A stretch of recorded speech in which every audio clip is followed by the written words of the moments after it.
In the morning light, the white on blue police livery on the motor carriage cannot but catch your eye.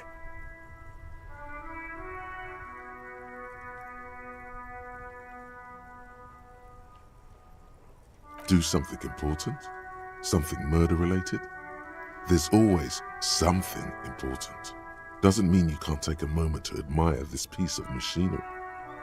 Even at a standstill, the unibody Caprice Canema looks sleek and dynamic. The cabin is tilted frontward to give it a more aggressive, hunched look. Someone has waxed it recently.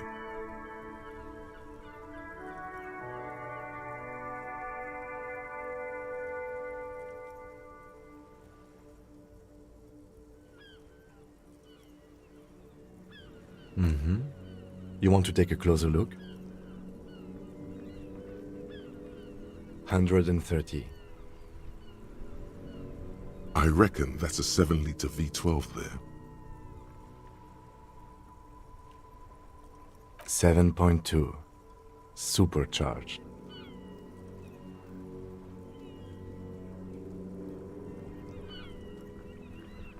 Yes, an extraordinary machine. It's nice and all, but why so modest? Put some zing into it. Flare it up. Slam it down. It's a bit girly right now. Fit it with some proper off-road components.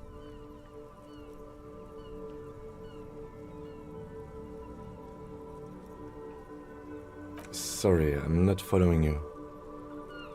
Lingo it up.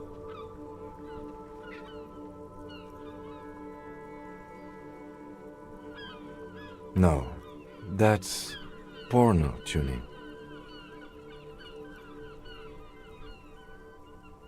Use bigger words.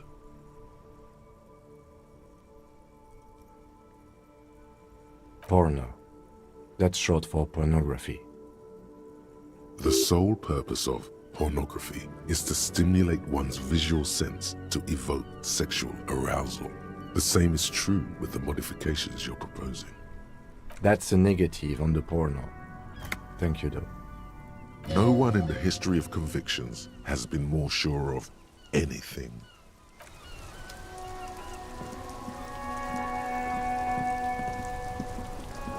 Inside, you see a set of steering levers, a radio microphone, a pull-out toolbox, and the soft glow. This is Precinct 57. How may I assist you? Sorry, sir. I still haven't heard back from the database people. Try calling again later. Is there anything else I can do for you?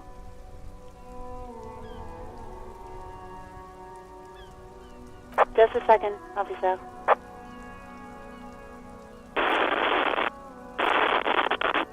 Sylvie Malaika on the line for you, officer. Yes. Hello? Oh, great. What else do you need, detective? No, absolutely not. You hear the call breaking up on... Anything else I can help you with, officer? Just a moment, officer. 10-4, come in, officer. Over. 10-4, sir, glad to hear that. I'll write down that there is no need to issue a new one to you then. Over. Feels good to get that off your chest, right? Celebration with beer? Roger that, 10-10, over and out.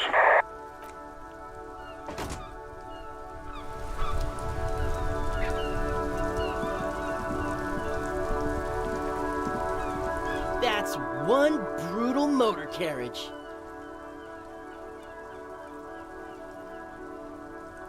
If I were a real skull now, I'd jack it, paint it in palm tree livery, then bottom light it, neon style.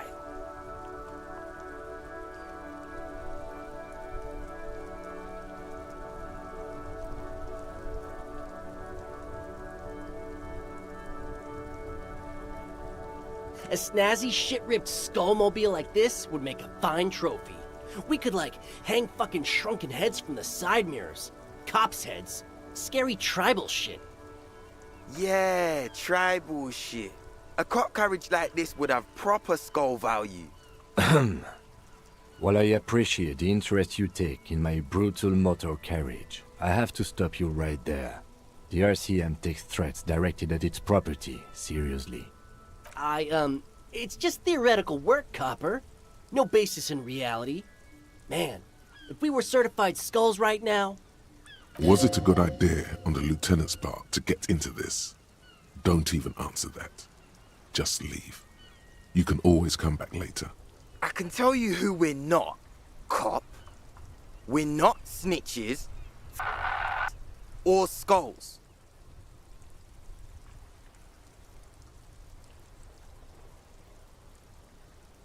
Which is not to say that the skulls are bitches and... On the contrary. The part of this presentation you want to take home with you, cop man, is we're not part of the skulls yet. Okay then, let's indulge in some intellectual exchange. These young men seem eager to share their beliefs. These skull people are more than an authority. They're deities. You don't know? What kind of cop are you? It's not a question. Don't get into it.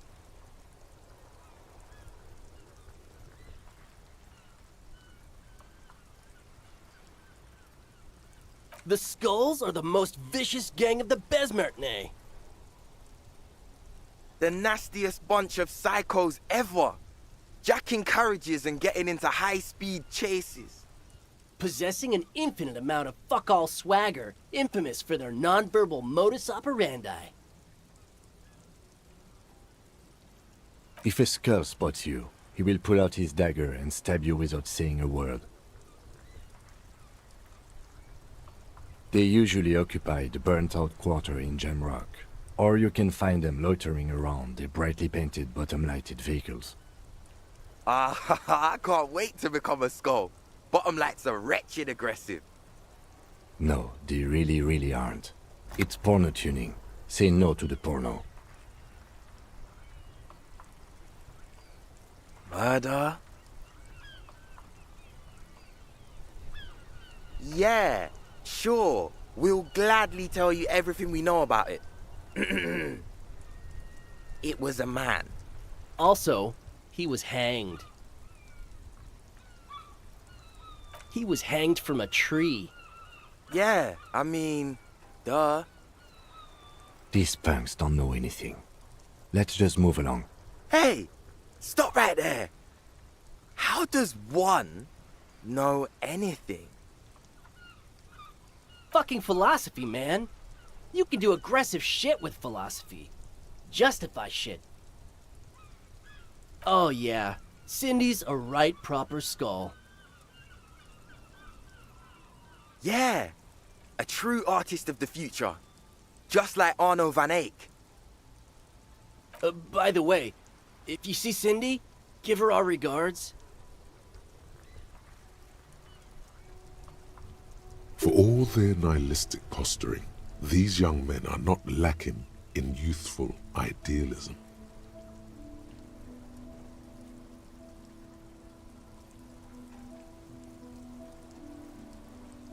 The lieutenant on your left is unusually lenient toward them. Oh man, yeah. We're not fucking kids, man.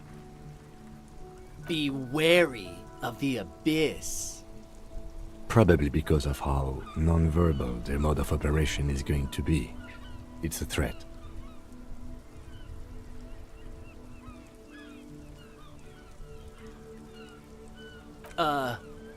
That's right. You should back off and let silence rule supreme. What is wrong with you?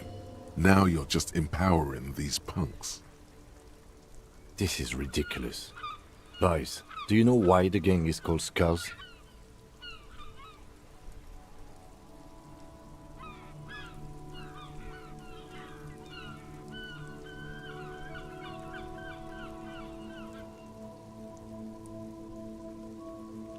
Yeah.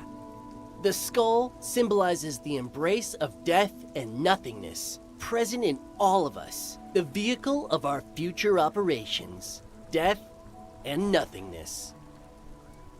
They're called Skulls because when you are shot dead in the middle of the street, the skull is the only part the stray dogs want to eat. Just trust me and follow my lead.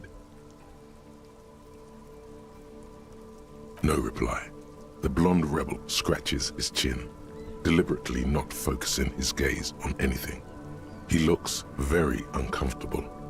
The other one shuffles uncomfortably, nevertheless continuing to steal glances at the lieutenant's motor carriage.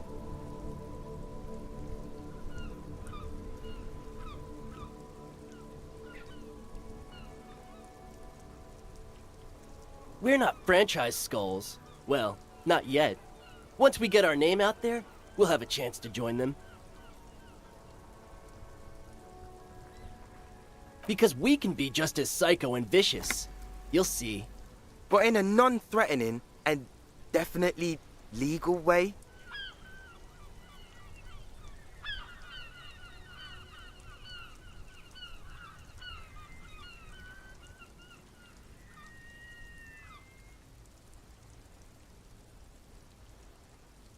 We'll fuck the system from the inside later. Just be cool now.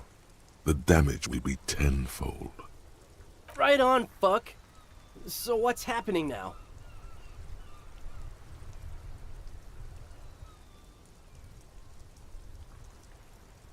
The Union does their share of policing in Martinez, at least where gangs are concerned. That's why there isn't much organized crime around here. Apart from the unions themselves, of course. Don't you worry about that. We're gonna make up for the deficit. Yeah, we are. Mm-hmm. What about them? Well, first off, it's a statement and not necessarily something that characterizes me as a person, even though the statement has character. And I do like piss. The word piss epitomizes the struggle taking place in the world. Things being defined as they seem, not as they are. And, I guess, it's also about communal spirit, the future, and truly appreciating our differences. Also, you've got to admit, it catches the eye. And since the Grand Piper is slowly but steadily moving towards basing the economy on it, attention, it is imperative that the medium itself convey the message.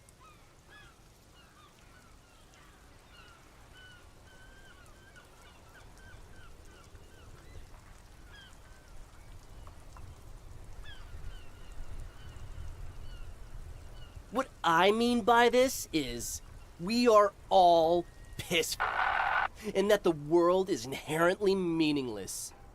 Like I said before, many men keep searching for the one, for so-called true love, which is actually just obsession masquerading as kinship. The thrill of the chase, the hollowness that fills your chest cavity after catching it.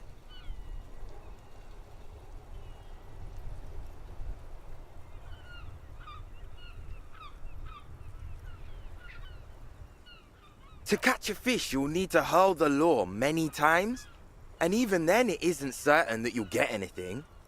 If you blow up the lake, though, you get more fish in a shorter time. And, for time is of the essence and fleeting ever so quickly, one must think of a way to fuck the whole world and not get caught up in fucking someone. Because when one fucks everything, he fucks nothing. And that, to me, feels glorious. Hate to admit it, but in a weird way, he's got a point.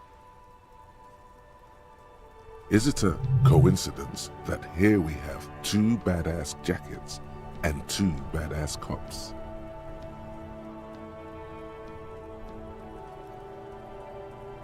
Yes? Leather jackets adorned with immature writing? The ideology they convey helps the boys justify poor choices in life and fashion. I'm not a fan.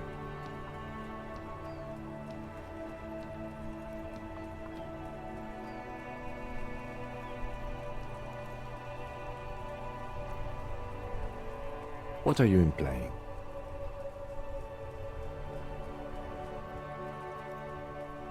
For what?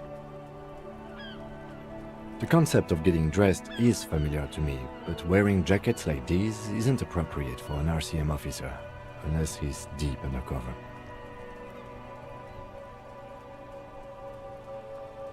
Neither. Fine, if only to end this discussion. Theoretically, if I were a juvenile delinquent, if I were to already be down that path, I think peace is the stronger of the two statements. Seems about right, especially considering your heroic exit attempts. That's an origin story for a dynamic duo right there. So are we done here? Or you don't need us around for your secret whisper party, do you?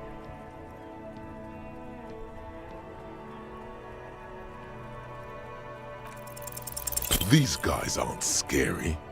You're... Why? Yeah, like he said, total shit. You didn't say that.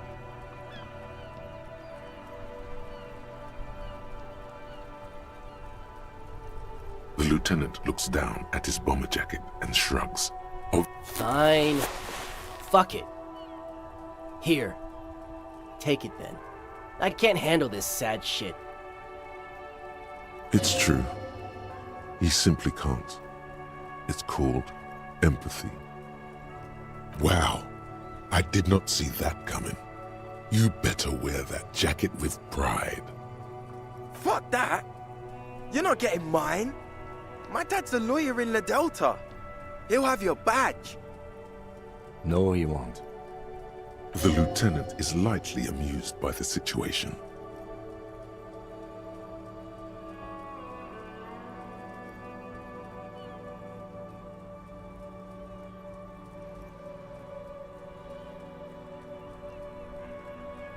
I'm not wearing that jacket.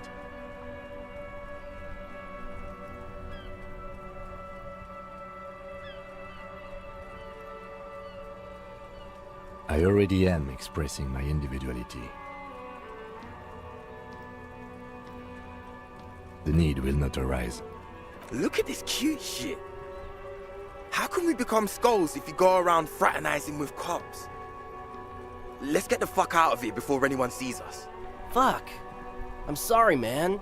I just don't like confrontations, that's all.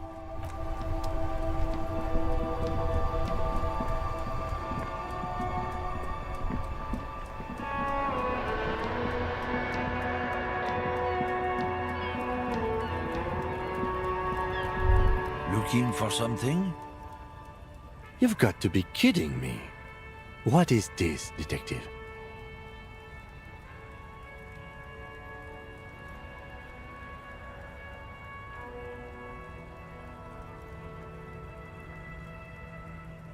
I promise you it isn't. Just please make it quick. I'll organize my notes in the meantime. I see. Listen, despite his hostile exterior, this one's got a soft underbelly. He's desperate for affirmation. Massage his ego, feed him a few grapes, make him like you. Now, what makes you think I know how to turn back time?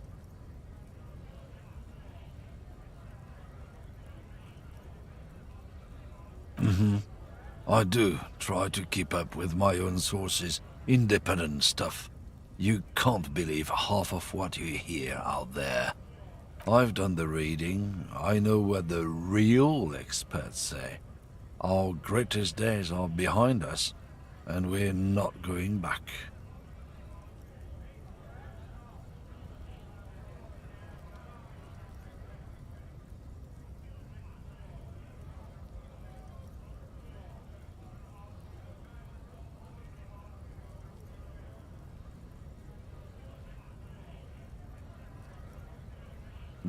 That's bullshit. We can't turn back time, but that doesn't mean we can just surrender to the savages. It's about preserving our heritage, our birthright. Trust me, brother, I've done the research. Fascist magic just ain't true. That's the question, isn't it? People think you and me got it so easy, but the reality is it's fucking hard to be a regular guy these days. Is he serious right now? The rumbling in your stomach says there's something not quite right with this one.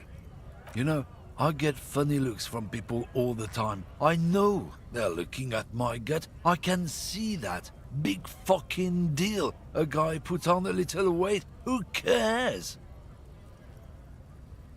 He's really got himself worked up now. Dangerous stores of pent-up emotion there. He grinds a cigarette butt into the pavement and quickly lights another.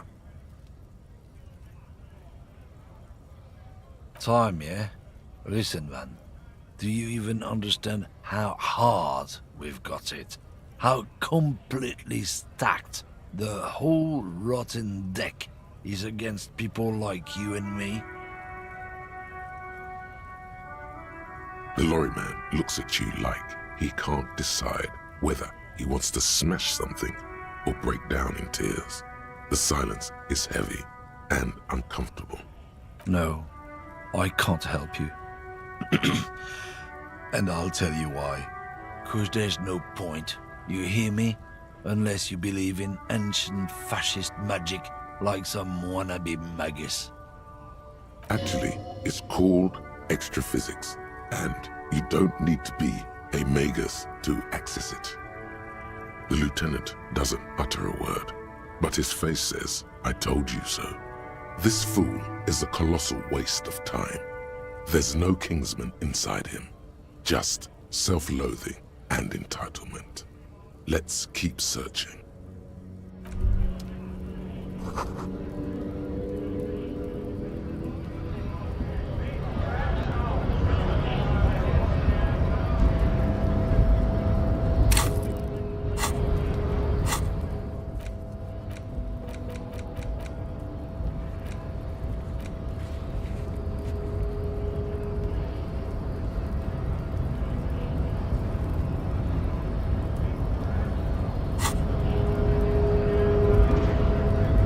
Hola, Wandering Man. How can I help you?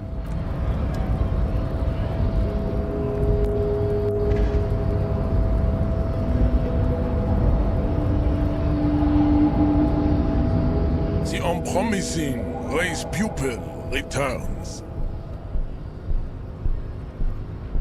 No, you don't. You need to help me find out who killed our hanged man.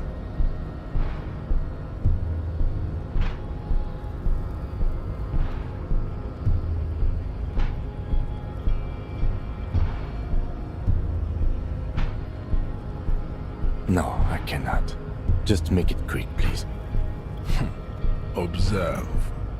Like a peasant hoping to bet a nobler woman.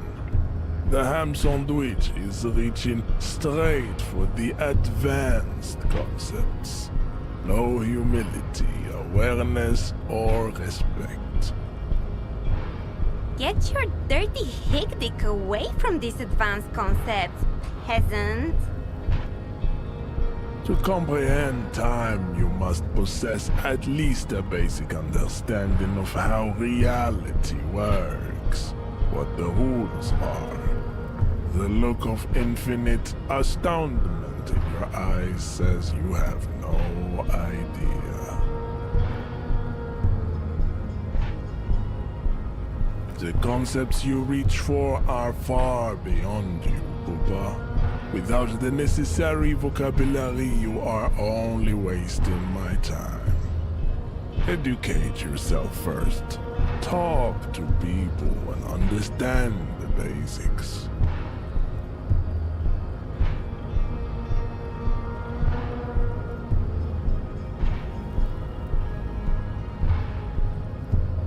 This again. Guess we need to return to Mr. Monolith once we've gotten a better understanding of, just remember, minimum effort.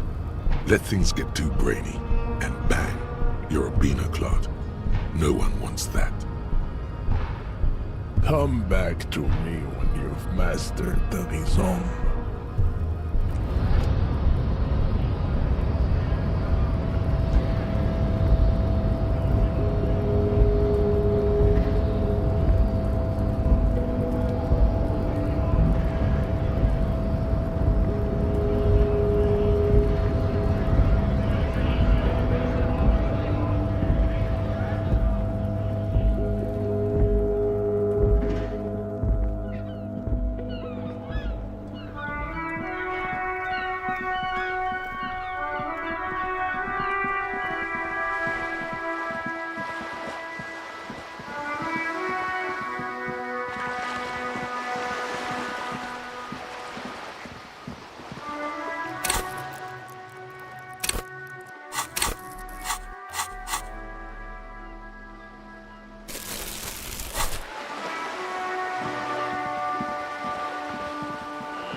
Vigilance, officer?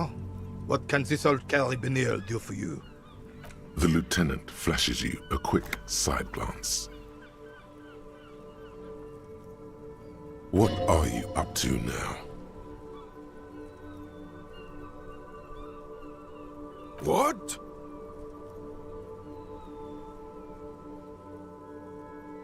Now. I'm sure the officer means it figuratively. Like a forensic technique or something, right?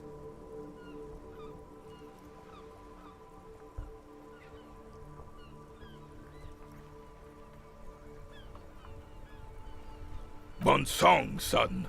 You must have a loose screw up there or something. Sounds like you really mean it. All right. I will entertain this fantasy if you tell me what interest does an RCM officer have in time travel. Oh, you're in for a treat, officer. Seeing the playful side of old René is about as rare as a red rainbow.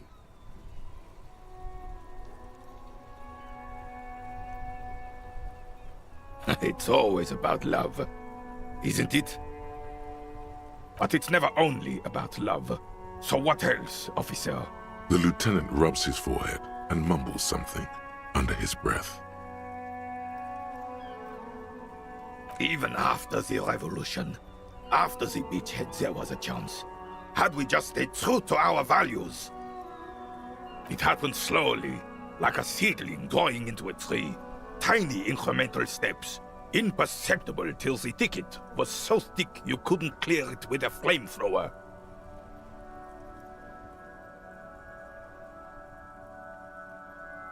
This time?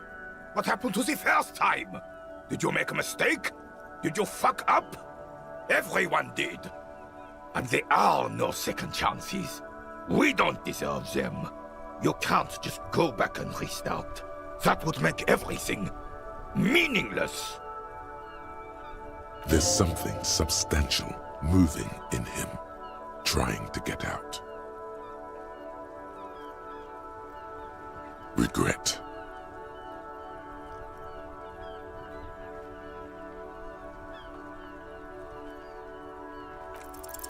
You know the answer.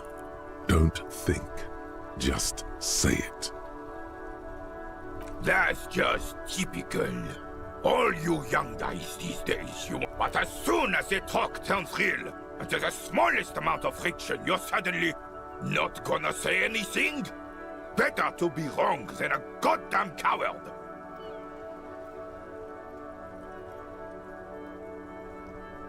Oh, save it. Men don't have substance anymore, I know that. But seeing such spinelessness in a man bearing an insignia... You know what you meant, but taking this kind of scolding does... You must forgive me, old René, officer. He can't stop being himself more than a scorpion can stop being a Enough yakking! We have a game to finish, so let's get back to it, unless there's something else. The carabiner is too old and feeble to be useful. But you will carry on. Mouvere tempore, Kingsman. For the tenacious, no road is impassable. The old carabiner looks at you with weary expectation.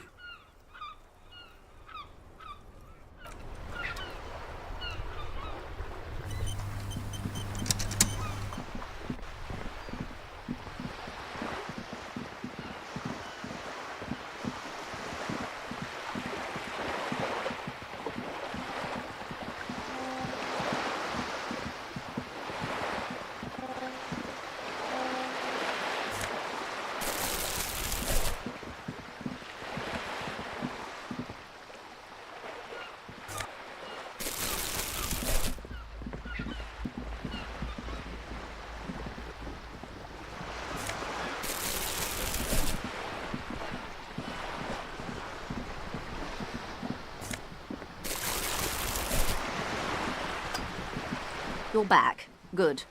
What can I help you with? Not an umbrella, I hope. I don't need one myself, you see.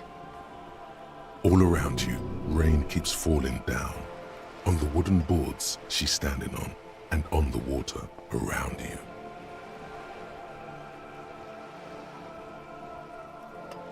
Of course. Word has traveled, yes, but nothing of real substance has surfaced yet, I gather. Wild Pines has eyes on the intersection, but not ears. It appears we are being monitored every step we take, colleague. Did we have any other business here? By love, you did.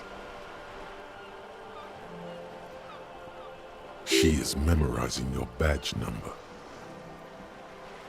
Pleased to meet you, Lieutenant W. Freighter Dubois. I am glad to see a man of high qualification.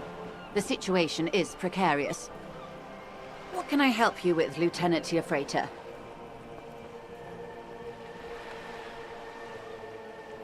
How about you share your information on the lynching, now that you've seen his badge? The goalposts have moved, Lieutenant. In the absence of the badge, I have informed my employer there will be a probe. I cannot rescind that promise. To my knowledge, the drivers are still at the roundabout. I will tell you everything I know when you've finished with them. My plan is to share information. The only way to do that now is by telling my employers you've kept your end, which I hope you will, because let me tell you, we are in dire waters. Meaning, the information she has will raise the stakes in this game. How bad can the info she has be? The sooner the probe is finished, the sooner I can share crucial information with you. Now, is there anything I can do for you in the meanwhile? More lessons in basic reality? My favorite part of the day. Go ahead, ask me anything. Glad to have been of assistance. The little that I know.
A police badge on which you see the photo of a man. You. Some seaweed is stuck to the back. That's just the serial number. Revachol, Jamrock, Precinct 41, with some numbers thrown in there for good measure. The numbers are not there for good measure.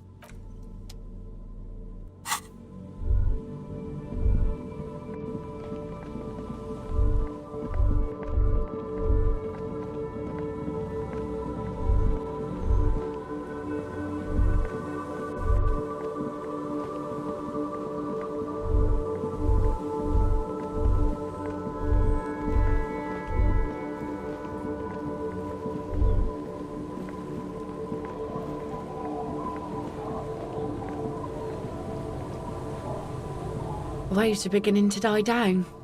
Look at those little bastards. Simmer down. Simmer down, bastards. Why does she care about the waves so much? What is it with waves and fishermen? We need to be out there with them, fishing, making a living. So I asked them to accommodate me.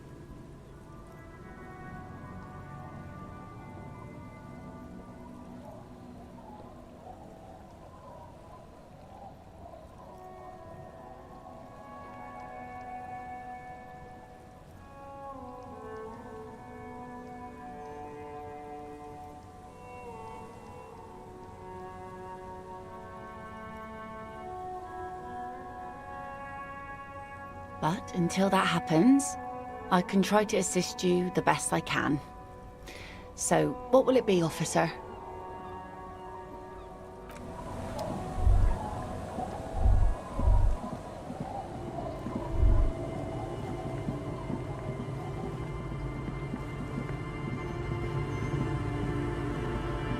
Our tenant, the policeman. I hope the waves...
There's some tear, an empty...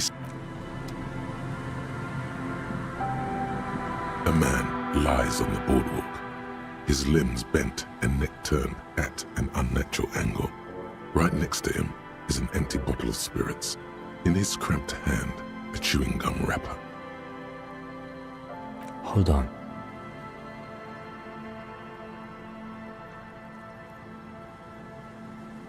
Looks like he's been dead for a while. I'm surprised no one found him before you came along. Looks like one of the locals. He'd have to know this spot to come here. You don't just walk over here. But that's just a lazy assumption. What do you think? At least this man knew how to party. Imagine the same scene without the bottle. Now that would be just sad. This is an omen, a sign from above. Don't start drinking again.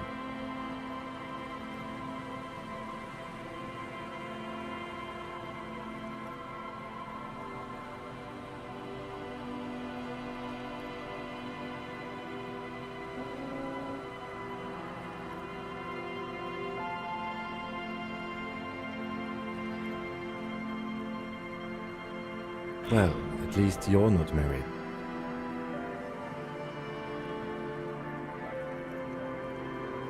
Or, what if you are? But let's try to not run ahead. For now, all we know is that he's an unidentified middle-aged man found dead on the Martinez boardwalk. Death by misadventure. He slipped and fell through the boardwalk. A truly unfortunate accident. If it wouldn't have been for that bench, he'd be alive.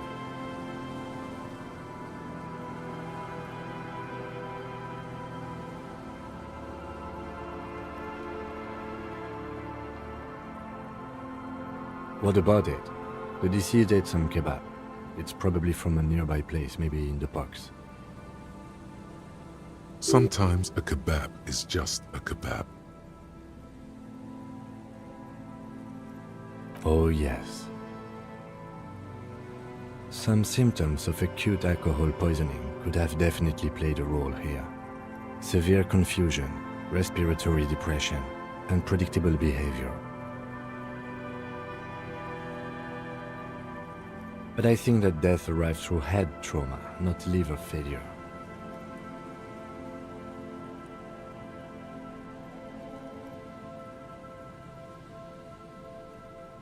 They'll seal this place off after the news reaches the coalition officials.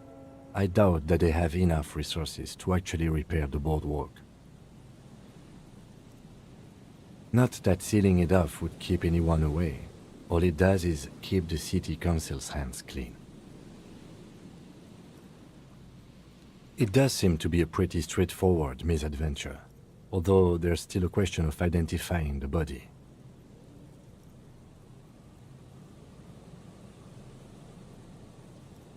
From where I stand, I can see two options. We either take the case and follow the leads to identify the body on our own, or we report back to the station and leave this for our colleagues to handle.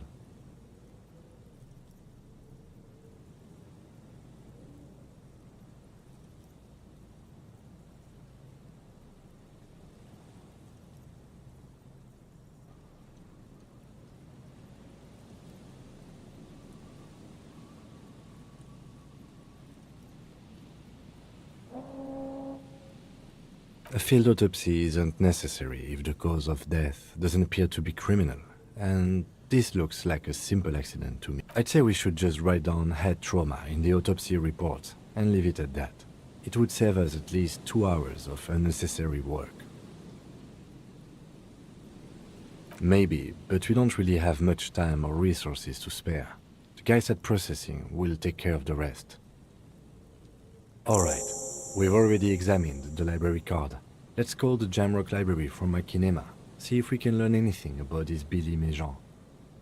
And while we're there, we should also call the station, let them know that we are taking the case.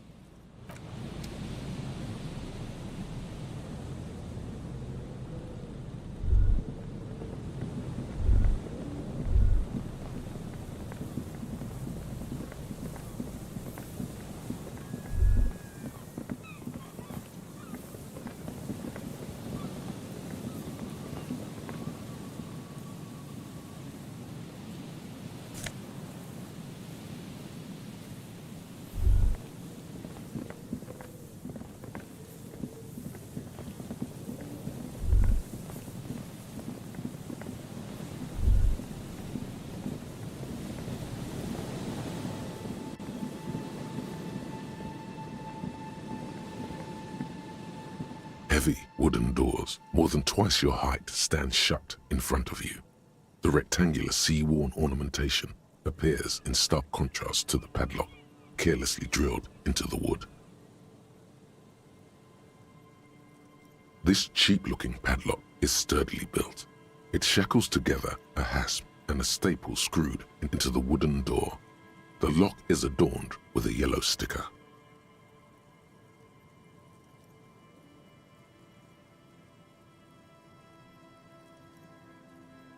It'll be easier to break the staple than the lock.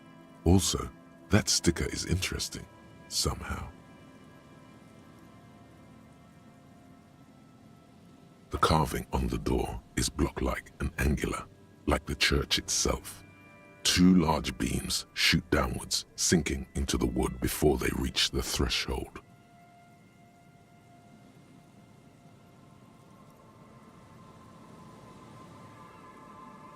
The surface is smooth from the wind, but moist to the touch.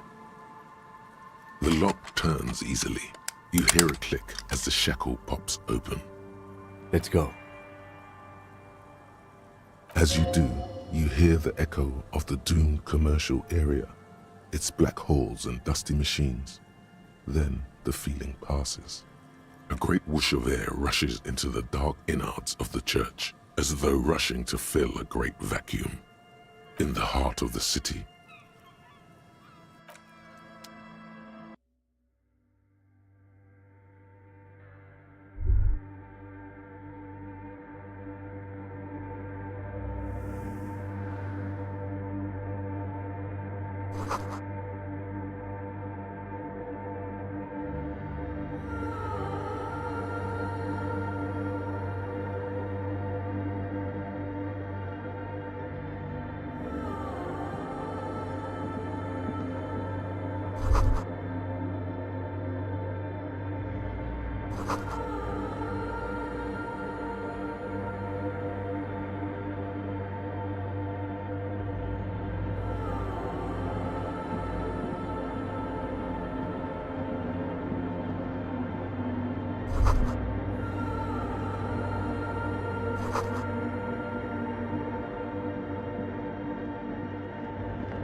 A machine stands in the corner, watched over by the figures on the stained glass window. It's turned on and quivering with soft electricity. Another radio computer. And this time it's already turned on. These machines sometimes harbor traps, he thinks. Alarm systems and the like.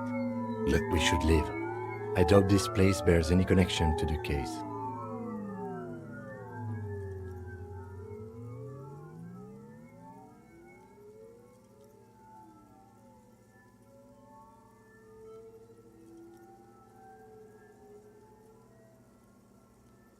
It's also quite similar to the one we have down at the station. Must be the same model. The one you saw earlier was the Ream Civic. This is the Ream Prefect, a model number RC7024, equipped with a Feld mainframe and a Ream-compatible interim printer. The lieutenant says nothing. You see the machine's glowing frame reflected back from his diamond-shaped glasses. You're free to proceed. Behind the hatch sits a cube-like crisscross of filaments, smoldering in the dark like fireflies. Silver tape on the side says, in black marker, log, February to March.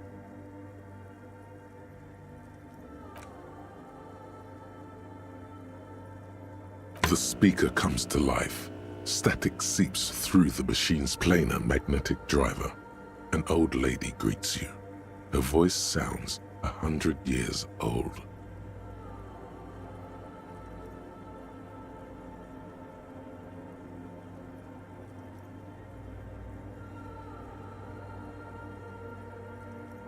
Good morning, Fortress accident on Saint-Brun.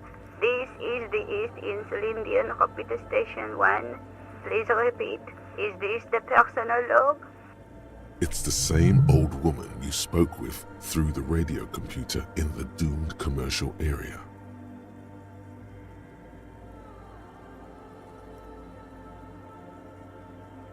Good, thank you. Please repeat, is this the personal log?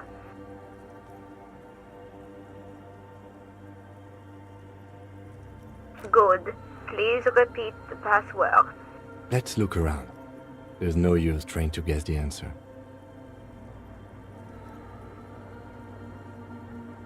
Received. I will register this login attempt. Fortress accident. Is there anything else I can do for you today? I have 2 machines registered to this company name in Martinez. One on Saint-Brun, the other on Rue de Saint-Ghislaine. Saint-Brun. That's the church. And Rue de Saint-Ghislaine? That's the doomed commercial area. Anything else I can help you with? Goodbye, Fortress Accident.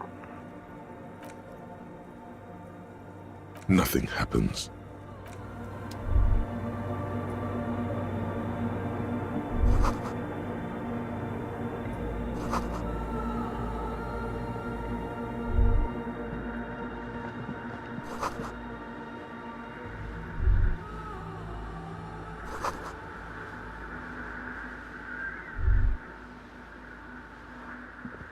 In white, silver, and apricot faience, the young mother of humanism stands above you. A crack runs across her body. She is impossibly tall, oval-faced and sad, a dark and radiant majesty.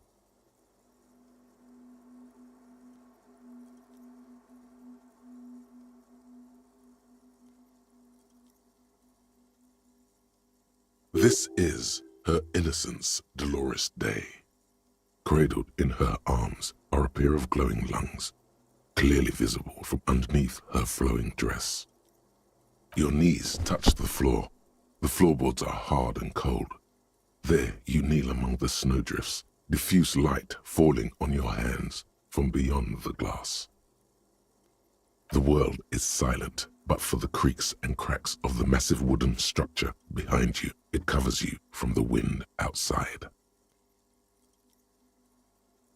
In the darkness, you sense her eyes on you, inspecting you with their multicolored glass, as if you're a bug under a microscope. The woman looks down at you kneeling. She towers among her followers, architects, laymen, courtiers. There is a sad smile on her lips and a glint in her green-blue eye. Of what? Compassion? Remorse?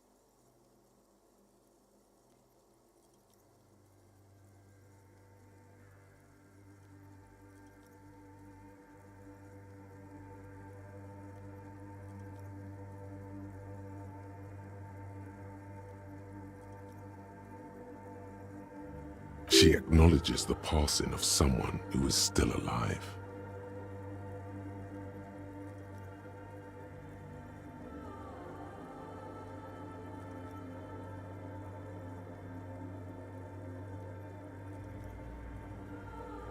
As that great and desperate thought passes through your mind, the lieutenant draws an X-shaped cross from shoulder to shoulder. Your fingertips touch your chest 4 times. Then you rise from your knees into the apricot-colored light of the window. Above you, the woman still smiles her distant smile, sundered by the crack in the glass. Yes, I wasn't sure before, but this must be the DeLorean Church of Humanity in Martinez. It's called the Small Pinewood Church in some records. It's a minor landmark, not easy to find. Most maps misplace it. It was built not long after Revachol's founding, 300 or so years ago, by first-generation settlers. There used to be 7 stave churches on the coast. Les Sept Sœurs, they call them, the 7 Sisters. Only one remains. The rest were burnt in the revolution or used for building materials. We should be respectful here, although the building appears to be deserted. I do not believe we'll find anything connected to the lynching here. Something else, perhaps? Respectful? Is the lieutenant a follower of DeLoreanism? Yes, we all are. Her name, body, and rule are synonymous with humanism. The laws we enforce are DeLorean in origin.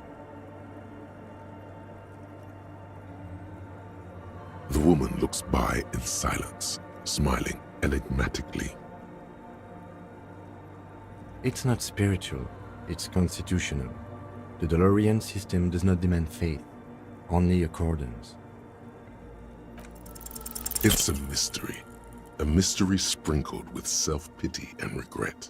For some reason, unknown to your mind, all you know is, this is the young mother of humanity, and that you should go. Do something else. Escape her sad, worry-worn look.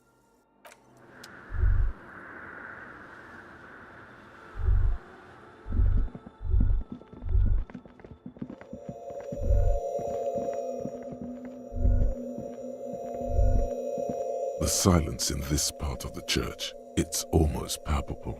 All the shifting matter and shuffling of living things is gone. Nothing seems to exist beyond the church anymore. Maybe if you were to stand in just the right spot, even your footsteps would be completely silent. And then it's gone, almost all of it, but for the faintest of hums. It seems the sound here is detached from its source somehow, if not blotted out outright. Truly unusual. You can hardly hear your own breathing. You produce a few muffled thumps, after which the silence feels even more total, somehow. Your voice is barely audible, not a howl, but the softest of whimpers. It's unnerving. The lieutenant points to his ears and shakes his head. Then he leans closer. Can you hear anything?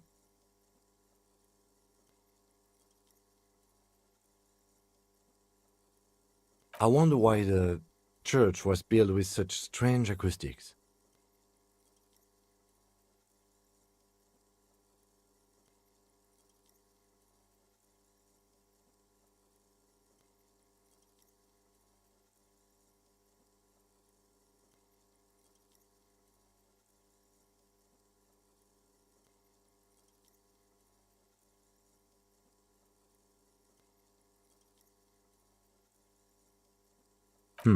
Maybe. Darkness often has that effect on people. He doesn't seem entirely convinced, though. The orderly rows of ceiling panels become barely visible, then disappear completely in the darkness of the tower overhead. The silence, the darkness, they've enveloped you.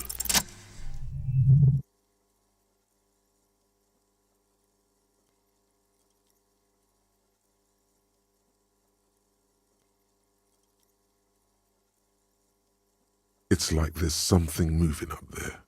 A shadow has emerged from the tower and it's making its way toward you through all the other shadows. It's not a shadow anymore, becoming more substantial as it gets closer. The shape of an animal descends. Officer, is there something up there? Oh no, you've lost sight of it. Where did it go? Yes. The darkness makes the ceiling feel infinitely far away. It's climbing down, holding on the beams.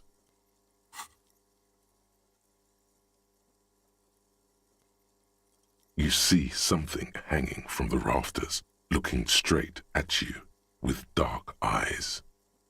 Maybe it's possible to talk to it.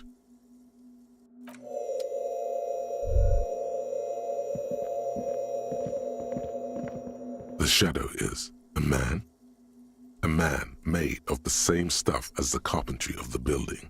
He is studying you intently. The man leaned forward a little, fixing you with a steady, unreadable gaze, then speaks. Habitual alcohol use has made you into a scared little pussy, Holmes. But don't worry, everything's gonna be all right. You come to the right place.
Here you could receive the mother's love. And when you're ready, she will take your hand and lift you out of the despair at the bottom of that bottle. This man is obviously a habitual narcotics user. Do we really need to question him? I'm put off by this religious stuff, he thinks. And maybe the ceiling climbing, too. It's all very hard to square with the lieutenant's own view of reality. Hey, and what was that about, the bottle again? You haven't even drank that much lately. Lay off it already. Shish.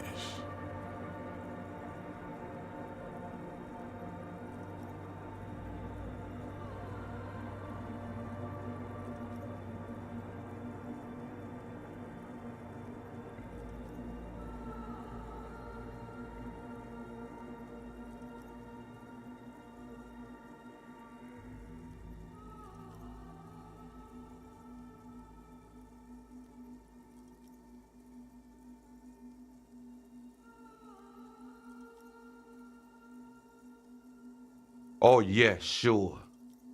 You don't know anything about alcohol use. You got it all under control, Way. I could smell the control all the way over here. I know it's hard to admit that you got a problem. I was like you once. Couldn't take an honest look into my own heart and see I was in pain. You know, actually, since we're here, you may want to pay attention to what the ceiling climber is saying.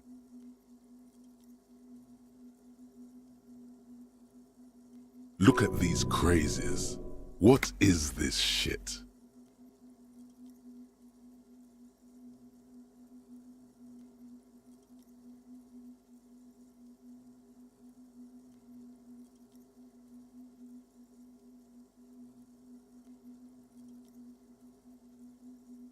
The only thing we need to talk about is how the mother can really help you, Holmes.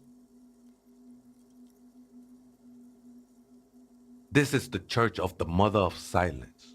You are welcome here. You have no idea what the fuck he's talking about. Is he just trying to throw you off your game?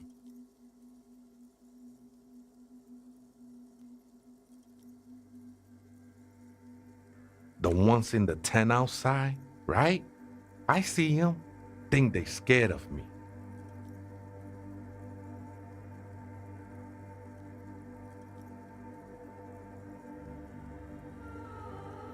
Nah, man. They look pretty funny. And I don't harm no one anymore. Though he used to, a long time ago. Why not? They wouldn't bother me none. I'm usually way up there, imbibing. Ain't no music on earth that can reach where I go. Might even be nice to have some company. Other spooker? Oh, esa viejita es muy estudiosa. Viejita is grandma? No, I just call her viejita because of her clothes. She's actually quite young. Or maybe not that young. Age is just one of the many masks we wear. That's what I said, Holmes. Don't really follow her comings and goings. Just see her typing on her computer now and then. We got different interests.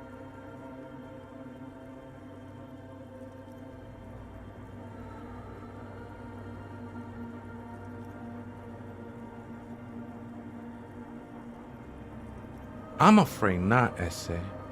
You just have to wait until she comes back, or...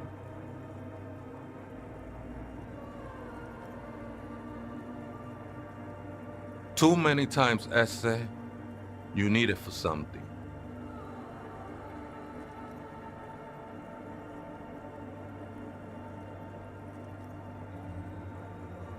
The lieutenant raises his eyebrow, but doesn't say anything. Don't sweat it, vato. The password is afterlife death. What you think of that? Makes me almost pity La Nilita Pequeña when I hear it.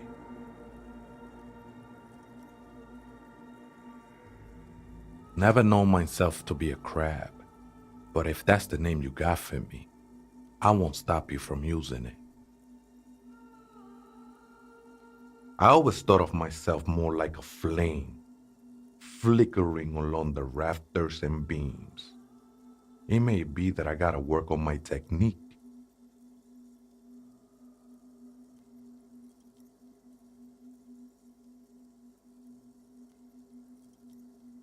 That's not the only technique he's working on. Look at those carved sculptures. And is that a satchel of tools over there?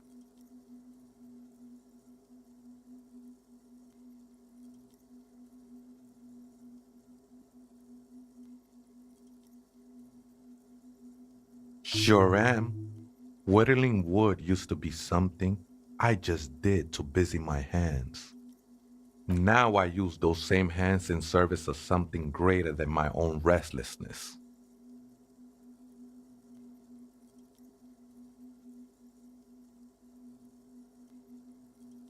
It's all just for the mother, man. No need to overthink it. I was in a gangway, but my memories of that time are fading. Most of them are already gone.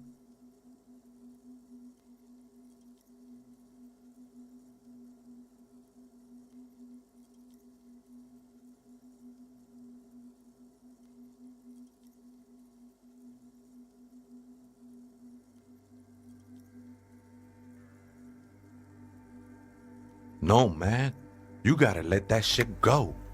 Then the mother's light touch will fill you with rapture.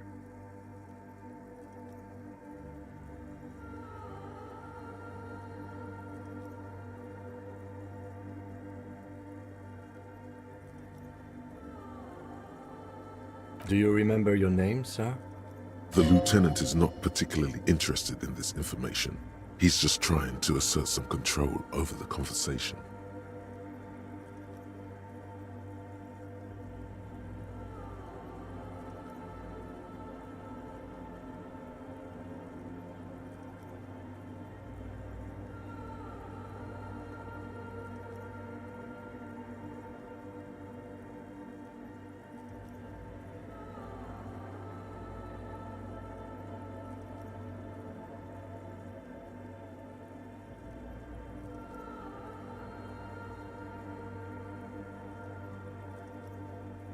Tiago's my name, but those syllables don't mean much to me these days. A name isn't just your identity, but also, so to speak, your place amongst your fellows, your place in the world. I ain't got no use for such a place anymore.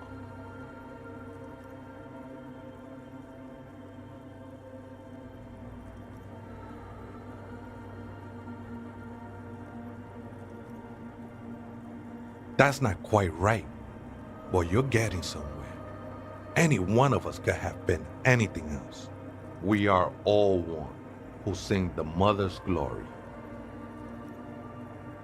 This is a special place. There's a perforation in the world up there, a way out into nothingness. This church was built around it for purposes of veneration. I circled it, nurtured by the silence bestowed by the mother. One of these days, I'll be pure enough to go drink from it directly.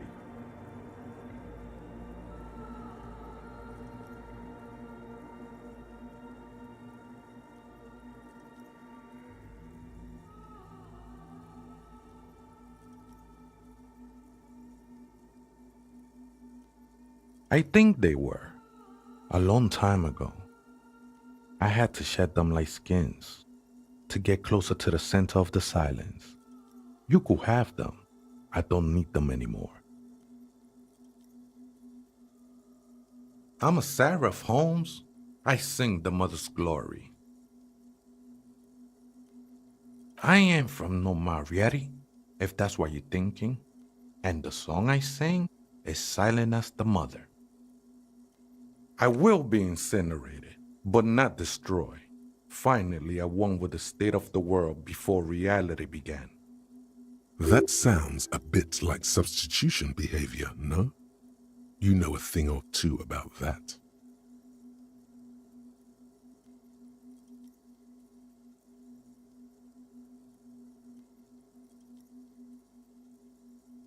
It's not like that at all, man.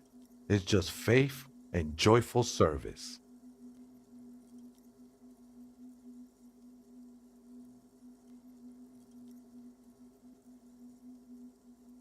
I know it will take time. Don't sweat it. I know it will take time.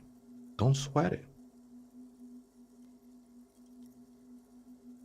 No.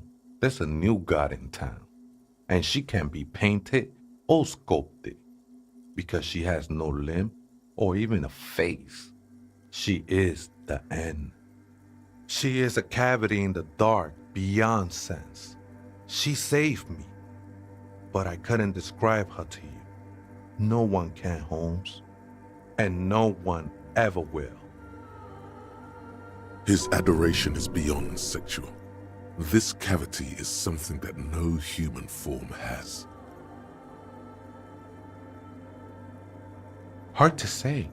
I think I did some construction work here, back when I still had material worries. Up there, I realized what the true purpose of the church was.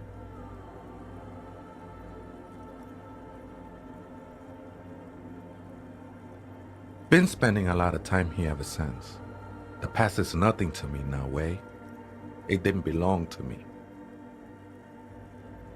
The sinewy figure lingers on the wooden beams, blending into the shadows. Police raid a while back. Did you witness it? Not really, or at least I don't remember much of it anymore. The mother's love has done its job. That's what's so great about the mother. It lets you forget about everything.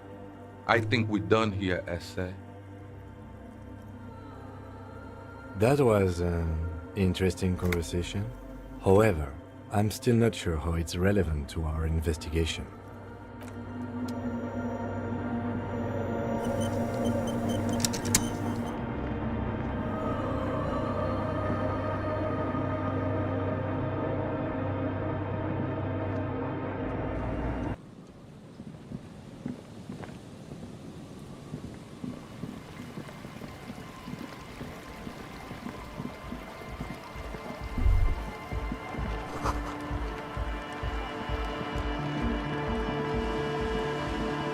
Hello again.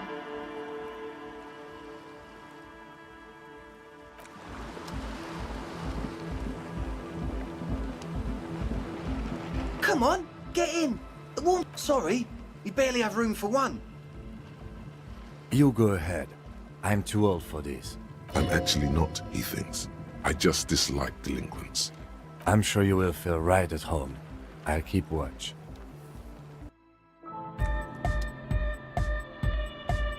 Hi again. So, how are things going? And? What happened?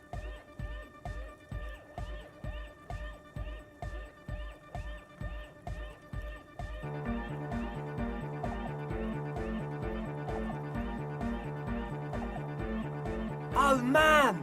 Who is he? What did you think?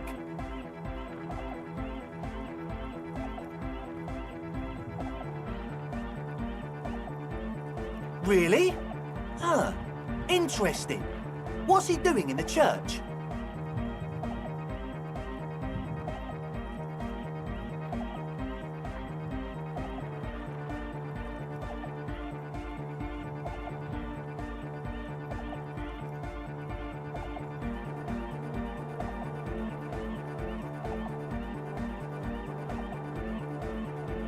No matter.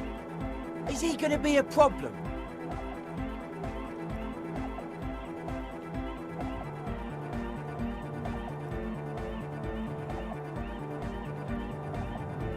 Yeah, Noid is right.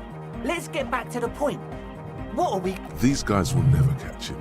You will never catch him. there's nothing to do.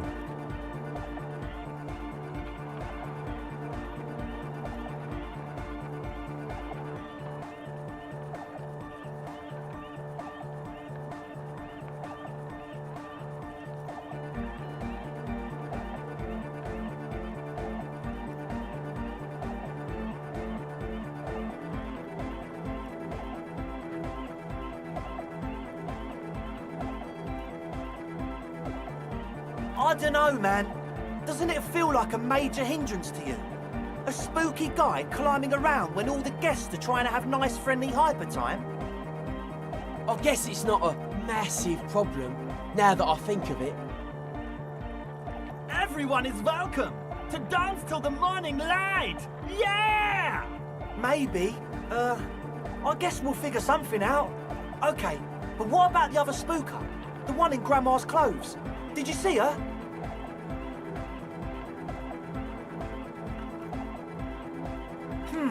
But she's in there somewhere. Has to be. Have you tried investigating the machines? Anyway, do let us know if you see her. As always... I see...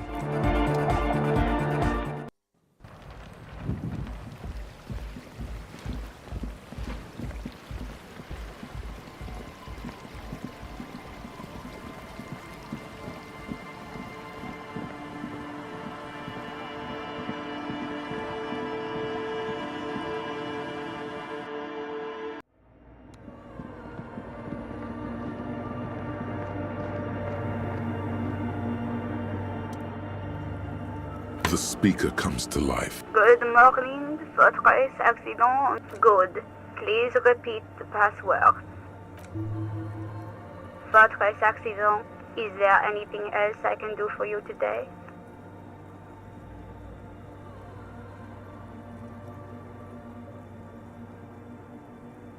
Good, thank you. Please goodbye, votre accident. The printer prints out a long text document with dated paragraphs. It looks a bit like someone's journal. The first entry, made on the 4th of February, 51, by an unknown author, is short and concise. Arrived at the church. The door was boarded up, so I used the crowbar to get inside. Looks like the place has been deserted. Nothing out of the ordinary, but I'll ask around. Need to figure out how to get the electricity in. The lieutenant leans closer, scouring the printout over your shoulder. Just as you finish reading, he looks up, muttering under his breath. 4th of February. That's over a month ago. Whoever set up those machines has been here for quite a while.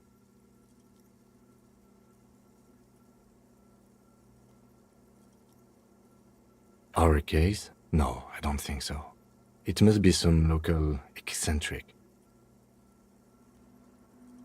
6th of February, 51. Had a little chat with the local fishermen. Said I shouldn't go near that place, that the church was spooky and ridden with narcotics. It's a little spooky, all right. Still haven't figured out the electricity. See? Even one of the spookers themselves says it's unnerving. What was that about narcotics? This could prove to be interesting.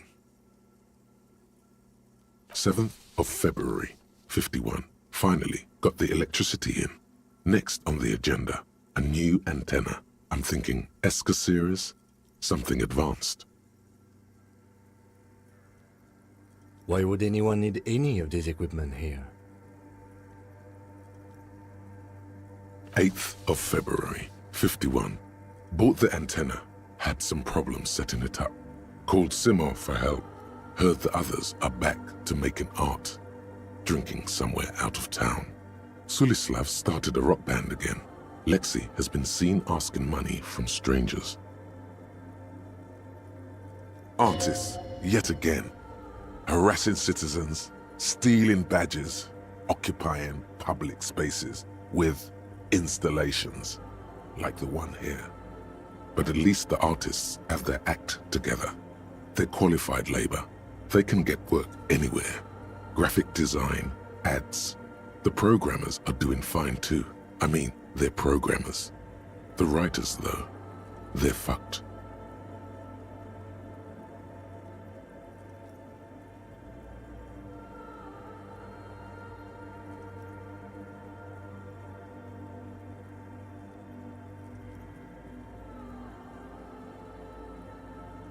I just have to find out what caused that data loss and be done with it. Still don't understand how it managed to wipe out the backup, when the backup wasn't even connected to the front. I know. Everyone thinks it's impossible. They say I must be lying. I'm here to set it right.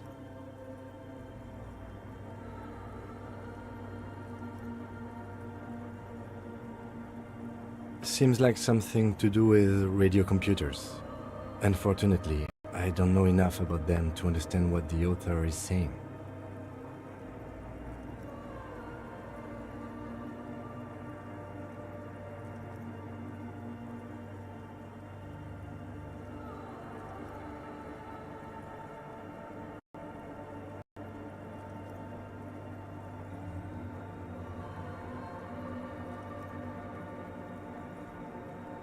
Something about the backup data getting destroyed, and how everyone thought it was the author's fault.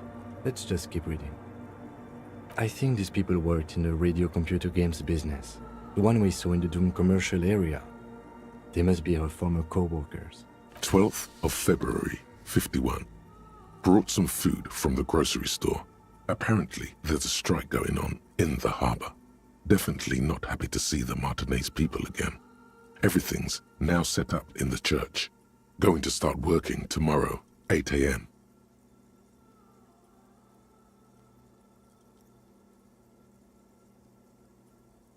The strike. We are nearing the date of the murder. Keep reading. I'm interested now. I want to know what's that radio anomaly that sent this person here in the first place. 25th of February, 51. I've been sending data up to Lintel for a while now, trying to recreate the data loss, but nothing. Didn't even feel like logging in, the disappointment. But I did discover a curious audio-spatial anomaly at the back of the church. I've named it the Swallow. It swallows sound. Need to get some mics. Is she talking about? 28th of February, 51. Yes, the first recordings confirm that the swallow is real and I'm not just losing my mind. It's a pillar of silence with a diameter of approximately 3 meters. Seems like the higher I go, the less I record. This might be a coincidence, or it could be connected to the data loss that led me here. The pillar of silence. She is talking about the silence. Is she suggesting it's more than just an architectural quirk?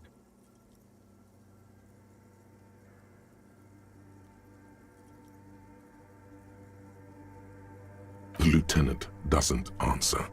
He follows your gaze, studying the basins. The water shines in them. No ripples. March 51. Some kind of young disco men have appeared next to the church. I've been trying to record the silence to find the epicenter, but now it turns out I've also been capturing the future of dance music, one neo-disco song over and over again. Fortunately, the song is so monotonous, I was able to devise an algorithm to factor it out. The other day, one of the disco men came in. Before I could even say hello, she got scared and left. Good, I don't want anyone distracting me from my work. The girl on the ice? Sounds like her, yes. March 51. I got a call from the repeater station. Someone has tried to access the radio computer in our old office in Martinez. Can't do anything about it. The storekeeper still doesn't want to let me inside the building. Thinks I'm part of some kind of curse. How Martinez of her.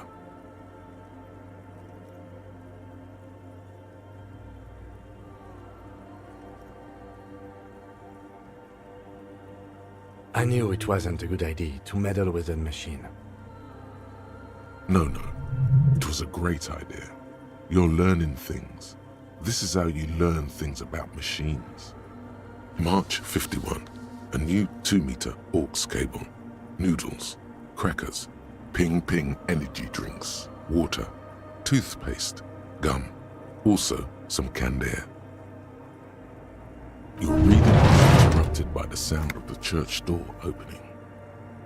A strange woman makes straight for the radio computer.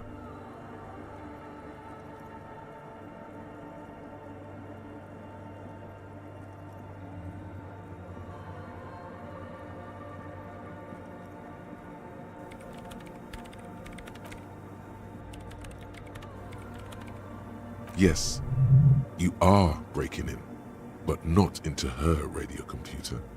You're a master circuit bender. I do apologize for the intrusion, madame.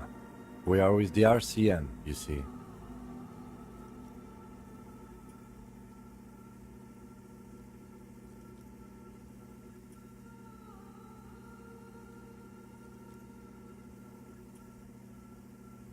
There are no coalition military data links. And even if there was, you couldn't access them over a civilian network.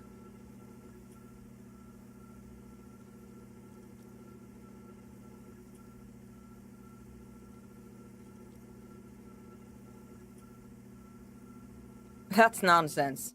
You're just a police officer. Now please give me some room. I need 2 seconds to see that you haven't destroyed anything.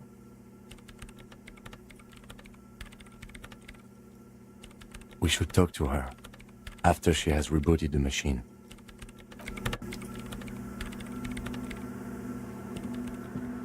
What is it? No, you just printed out my personal log and wasted some paper.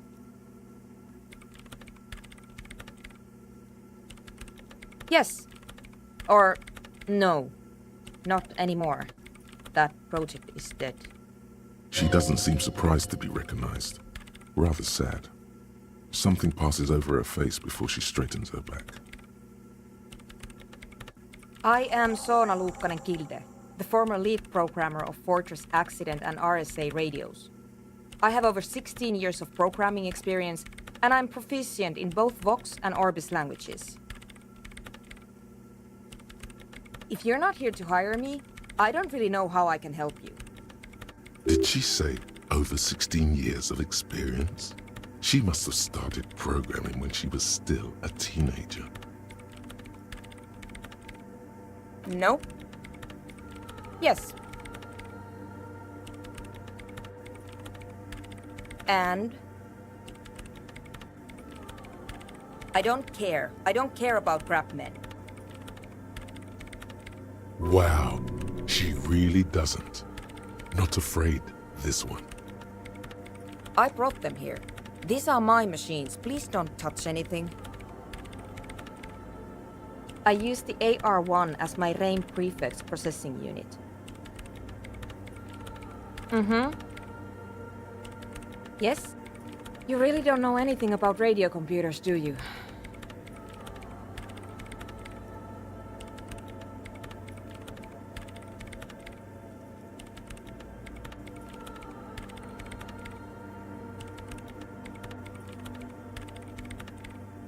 All right.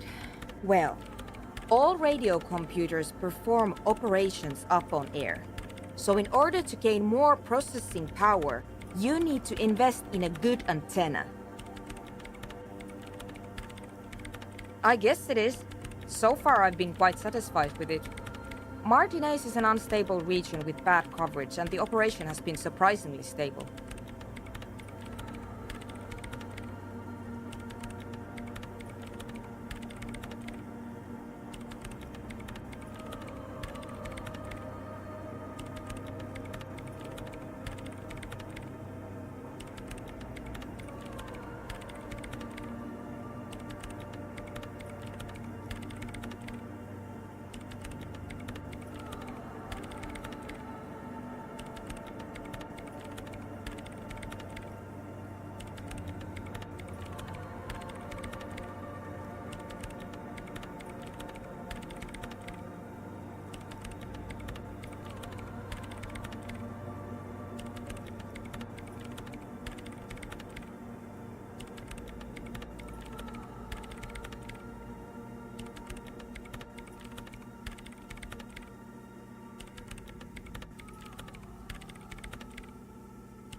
but it's not the cheapest one on the market.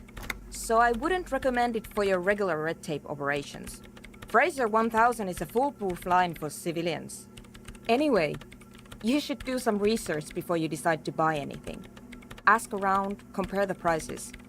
There are many milieus dedicated to that sort of thing. I'm working. The machine seems almost alien with its pulsing core, the light casting her face in a strange shadow. Could you just shh for a moment? Or get to the point. I really need to focus on something. They are connected to my RAIN prefect. Whatever you do, just please don't move them, okay? Thanks. Short and terse. There you have it. Whatever she's using them for, they're hers. Great. You really like those questions, don't you? They're bloodshot. She really hasn't been getting much sleep lately, has she? I'm conducting scientific research here. You can't throw me out. I'm looking for the location of a 2mm hole in the world. Wait, what? She's looking for a disruption in the radio waves. That's what her personal log said. The lieutenant raises his brows, but doesn't say anything. Yes, that's what led me here. But I suspect it might be something a bit more complicated than that. Exactly. What does it mean? Up to now, it has been impossible to say what it is because it's impossible to measure nothing.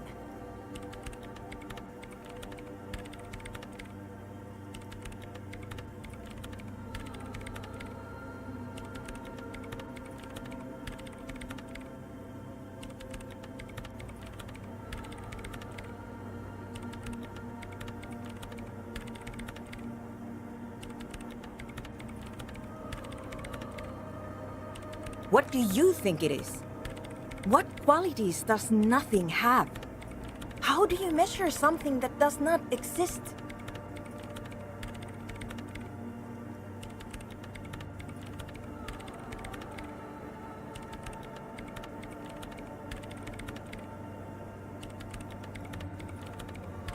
Easy. You measure it by the world around it.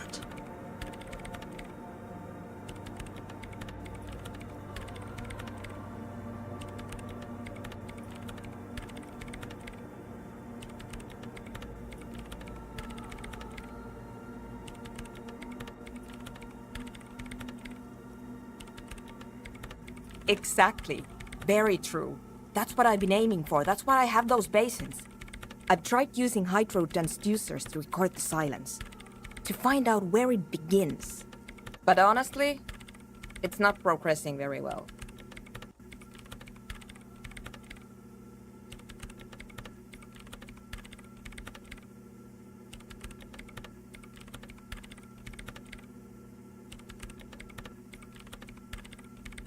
Somewhere underneath those roof beams, I assume.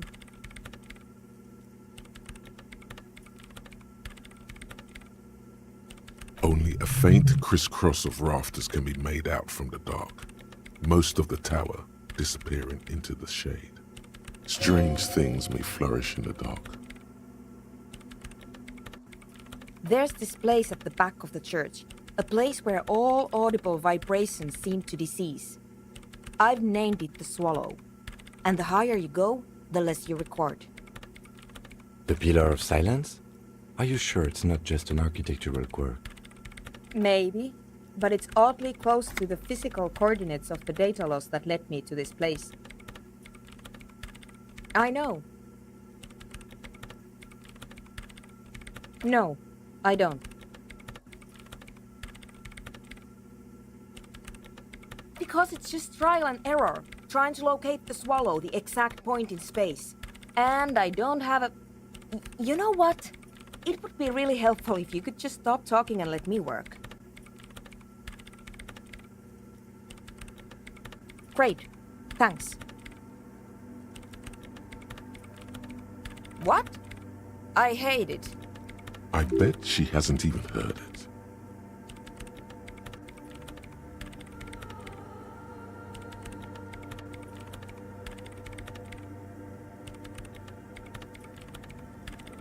Yeah, like all the time. My tent neighbors don't really ease up with their partying, do they?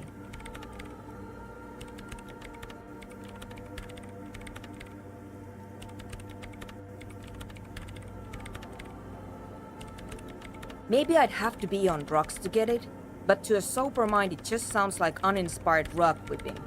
No idea what it has to do with either dancing or music. This is about those speed freaks in the tent, isn't it? I've got some news for you. It's not a nightclub they want to build here. Take a guess, why don't you?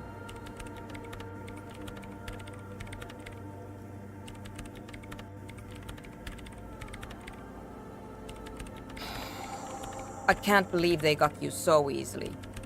Go have another talk with those up-and-coming entrepreneurs, will you? Good luck. I'm not coming in there.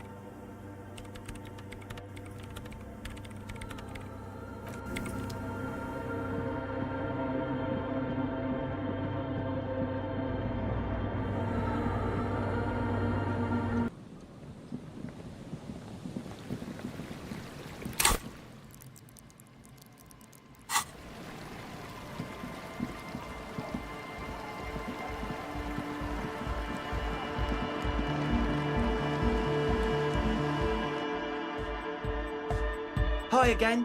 So, how are things going?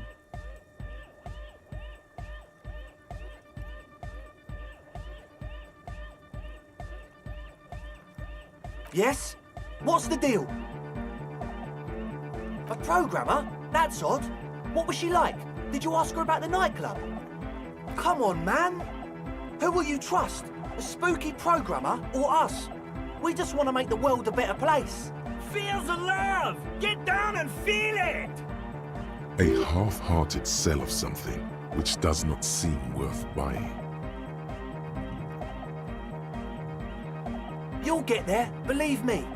When we've got our gear set up, things will be flowing and anyway, now that it's settled, how did she see? I mean, disposition-wise, about the dance club idea. What a pity! That's my favourite thing in the world! And she doesn't like it at all! A shame. What can we do now? Do you see a way out of this jam? And into a laser-lit future of dance and unity? Unity! Dance!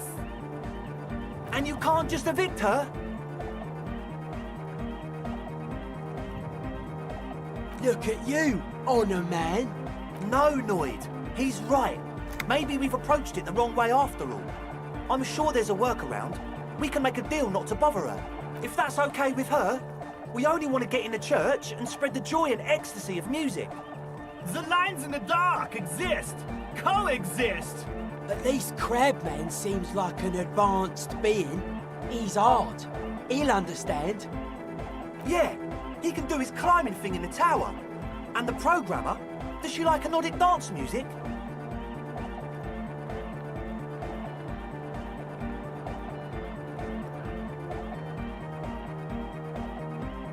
Egghead cannot believe what you just said. It makes him pump the jam a little slower for a moment. No worries. We'll figure it out. If coexisting fails, you can always muscle her out, right? If it's all okay with you, what do you think?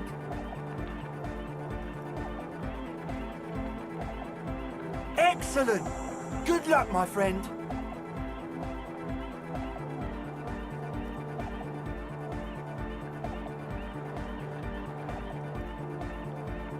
Goodbye. The young man... This is hardcore. Hardcore!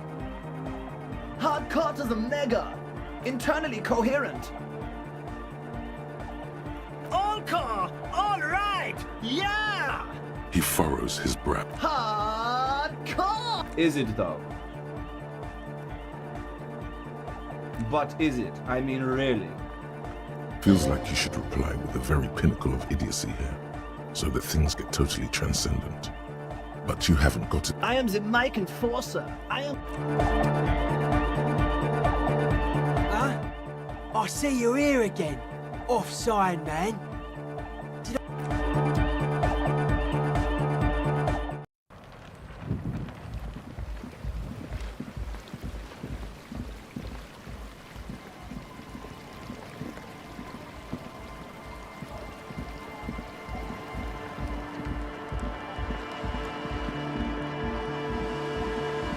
Hello again.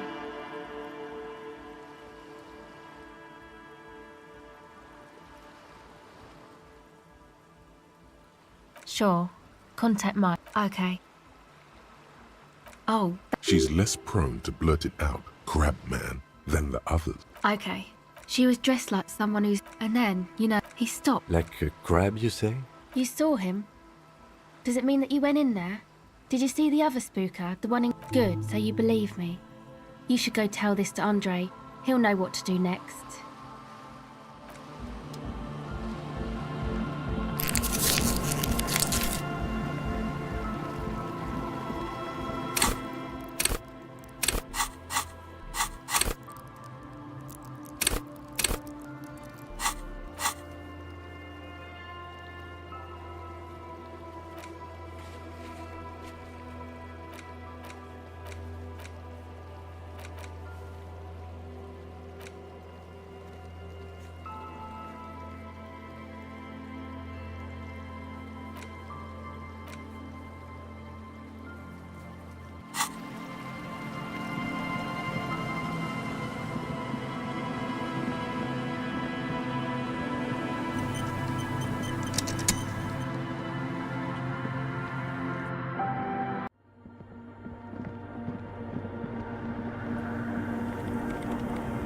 Yes, what is it?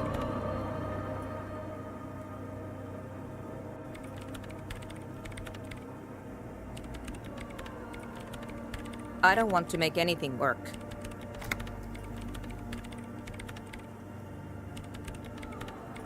Yes, anything. I don't want to make anything work.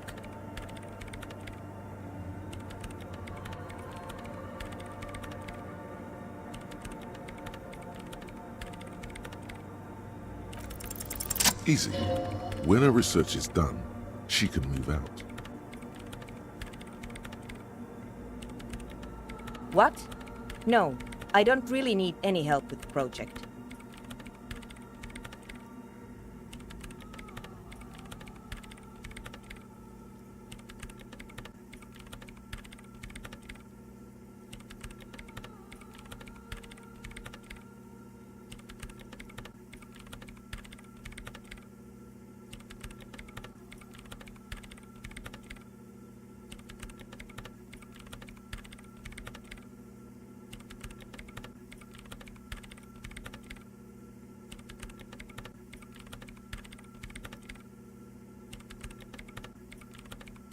She thinks about it, a glassy look in her eyes. A gust of wind brings more snow in from the broken gallery. All right. Bring me the game's offsite copy from my old workspace, if you really want to help. It's stored on a filament memory, and I'm unable to go and fetch it myself.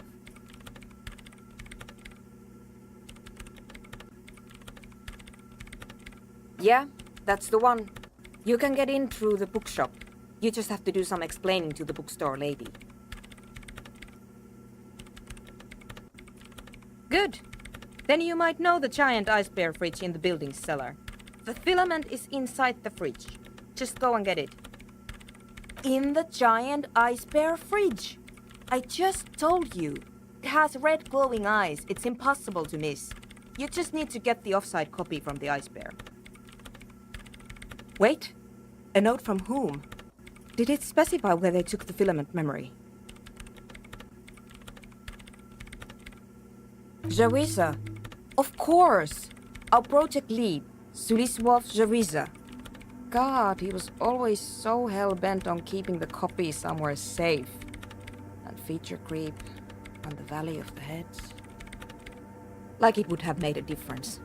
The offsite copy was perfectly safe when the data loss happened. That data loss was anomalous.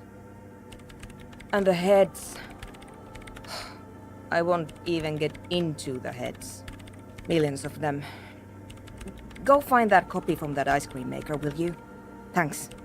Valley of 1,000 Heads. You like the sound of that.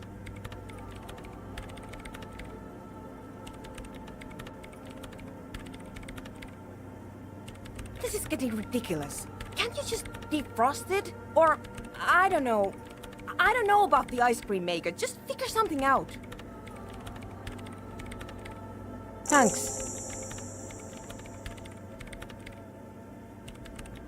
And here's my Qualsund multi-tool. You might need it to hack loose some ice. It opens everything. If you get me the offside copy, then you can keep the Qualsund.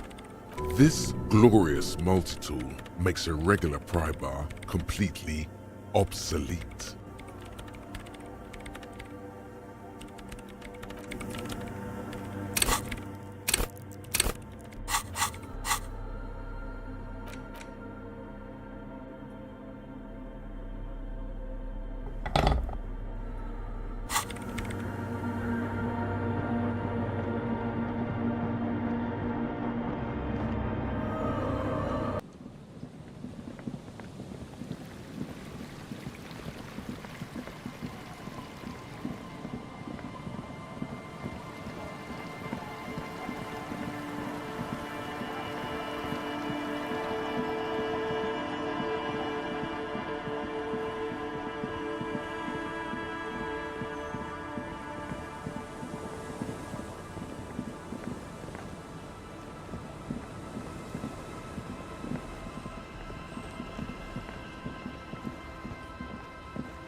The shine on these sunglasses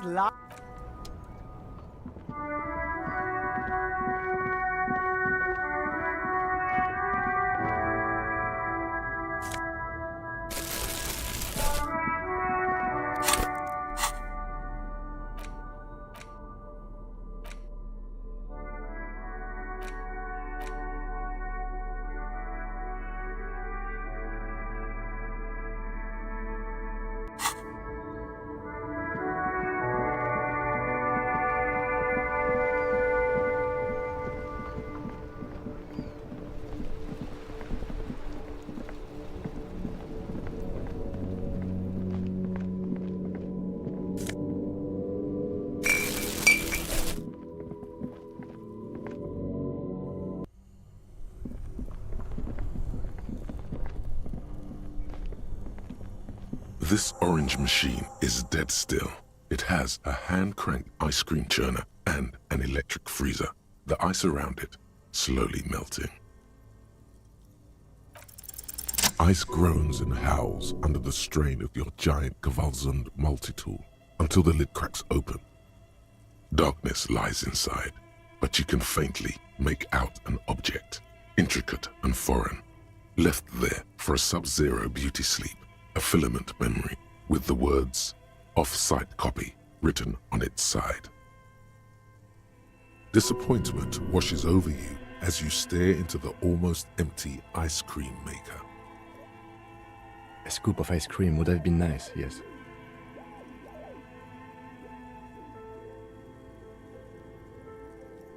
You gently lift the cube from its frosty bedding, careful not to damage it.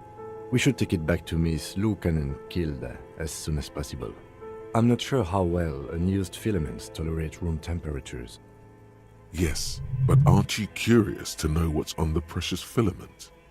There's a radio computer upstairs.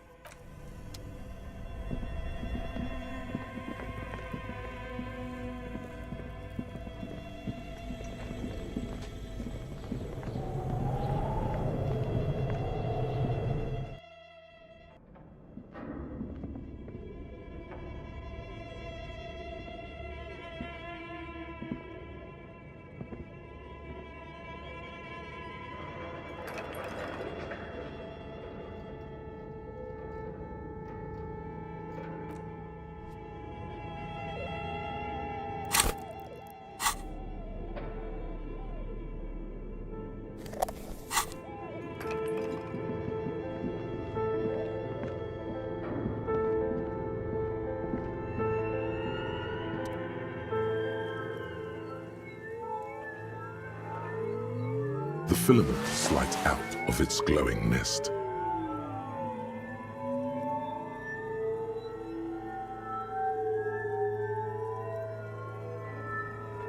Like a smooth draw, the filament slides into place. On the keyboard, the play key starts blinking. The speaker comes to life. Good morning. Fortress accident. Please repeat. Is this the offsite copy? Good. Please repeat the password. No, that's not it. What does she mean? That's not it. What's the password then? Still no. Still no. I am contractually obliged to protect the privacy of the filament holder Fortress X. I'm afraid we are not doing that, unless we want to wait for a month. Now, can you please repeat the password? Received. Don't worry. Passwords have a way of Fortress accident. Is there? Thank you and goodbye. Nothing happens. The filament slides out of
Yes, what is it?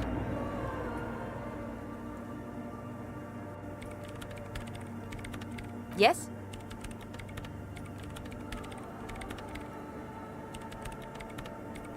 No, that's the production schedule you stole and accessed without authorization.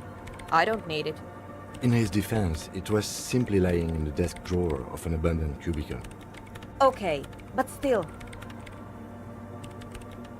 Thanks. Looks like it's the one. Now I'm going to print it out to see what's left of it. Wait, no. That's dangerous. She shouldn't do it.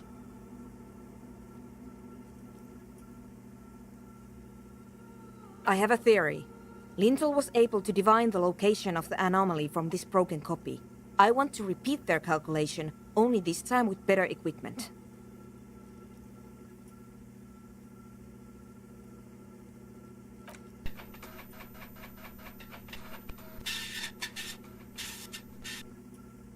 The paper starts filling out with ink, soaking it in a gleaming blackness.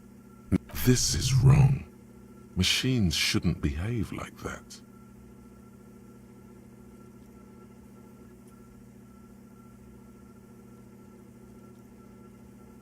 Sorna doesn't reply, her hands running over the printout.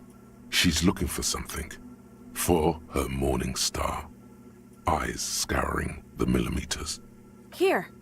I found it!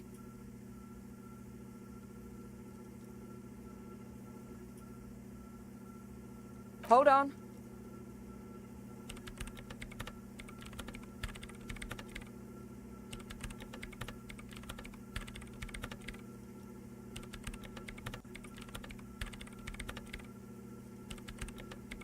Just give me a second. I'm almost I've never witnessed a programmer work before. done. I've got it.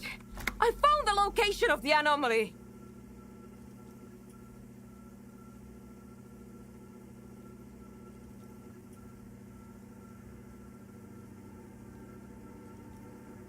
I found the coordinates.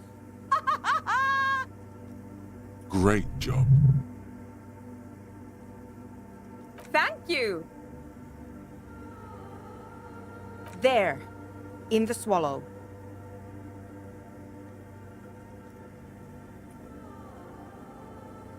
Think you can help me again? I need you to go move those water bolts for me. I need to double check my calculations. What an interesting proposition. Truly a task for the intellectuals, solving the puzzle of water bowls. Figure it out? No. I don't need you to figure anything out. I've got a computer for that. Just walk over to the circle and follow my instructions. Move the third bowl 2 centimeters to the left and the fourth bowl 5 centimeters to the right. This should do the trick.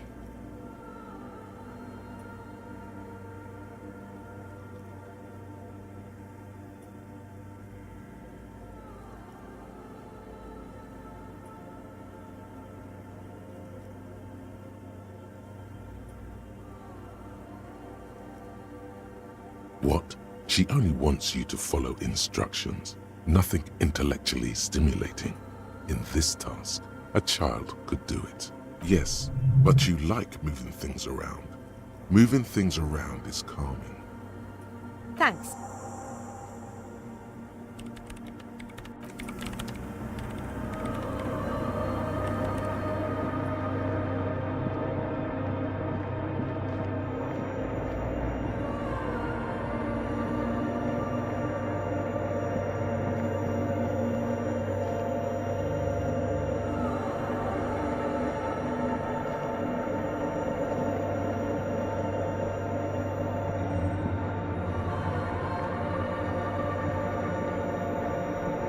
It's awfully silent again, as if someone turned off the entire world outside those walls. Measurements have been marked down around the bowls, each chalk-drawn line representing a centimeter on the floor. Oh boy, this is going to be good.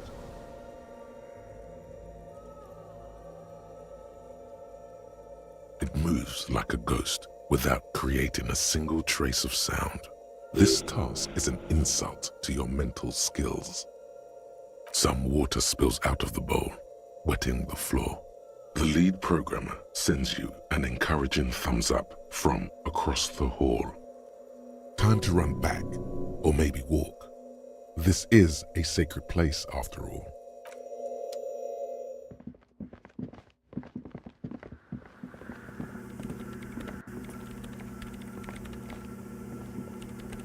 Yes, what is it? Great. Everything should be aligned now. Yeah, let's do it. Now the only thing left to do is to unmute the headphones. If we got the location right, we should then be able to hear whatever sound this anomaly makes.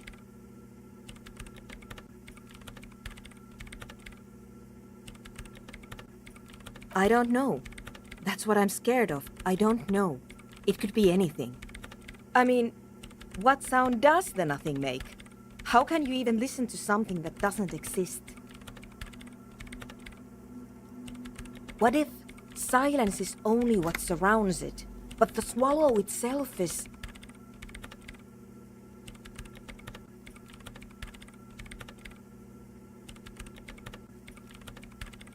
Maybe I'm just tired. Let's think about this logically. Why would nothing be terrifying if it's, well, nothing?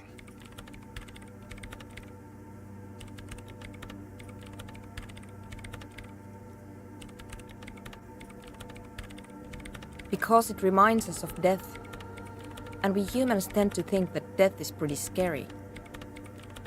Death is scary. You can't just start over again. Or can you?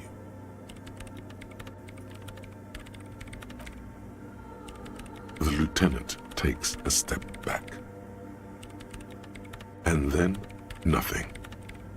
Nothing happens as Sona Lokanen-Kilda presses unmute on her keyboard. Nothing but silence. You can hear some small animal cross the floor in the chancel. It's that quiet in the sanctuary.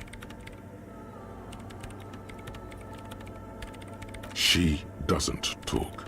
Her eyes closed and brows knitted together in a state of deep focus. One hand cupping the headphone. Damn it!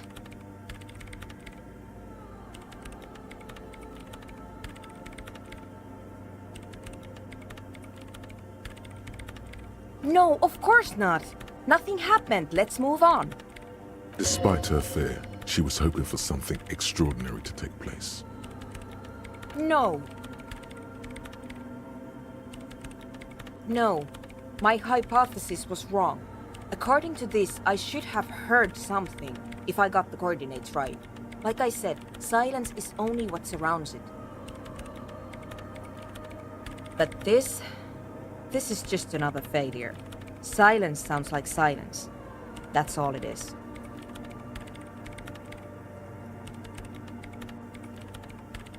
You can try on the headphones. See if you can hear anything. But don't get your hopes up.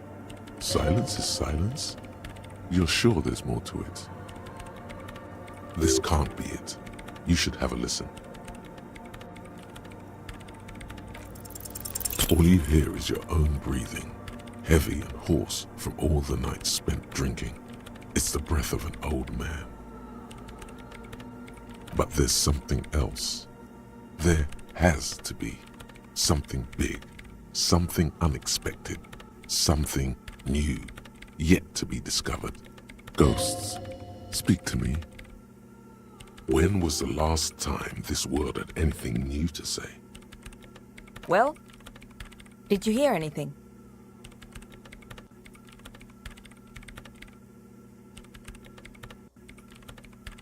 Yeah. The lieutenant looks down at the floor, as if to say, you're wasting time here. Maybe the speed freaks can help you with this. Go talk with Andre.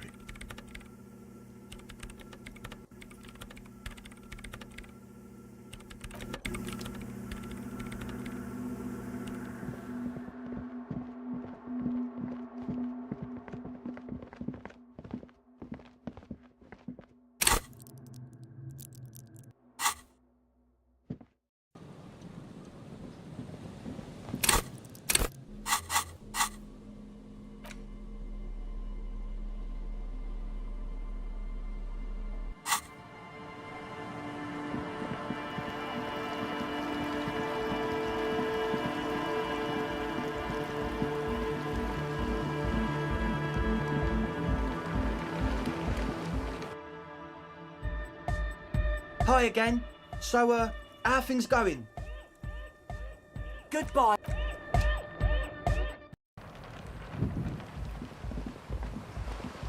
Hello again. Oh, that. And then he stopped. Like a crab. You saw. Good. Oh, that. She's less prone to blurt it out. Go ahead. Oh, that. She's like.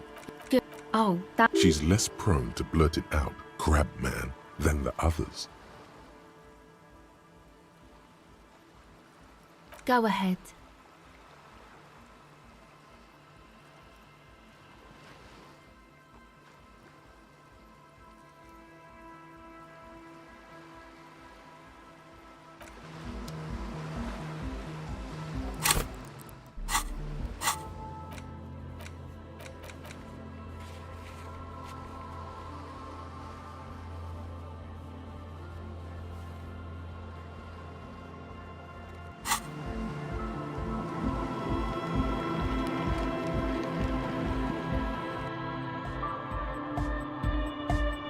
Hi again.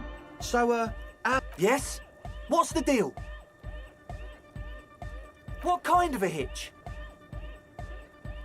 An audio shortfall, you say? Guess what? We got speakers with massive low end. There's a good chance it can do it. They've got one speaker. One. Uno.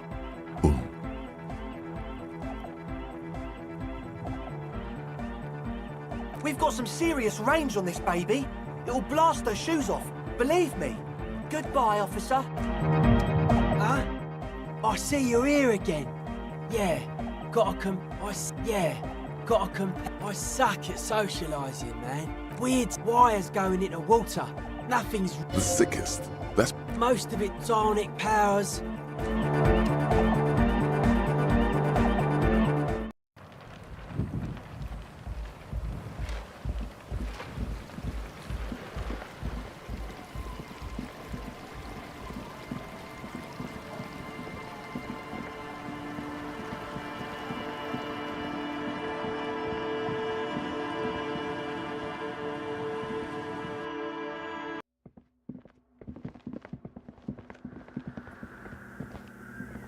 Yes, what is it?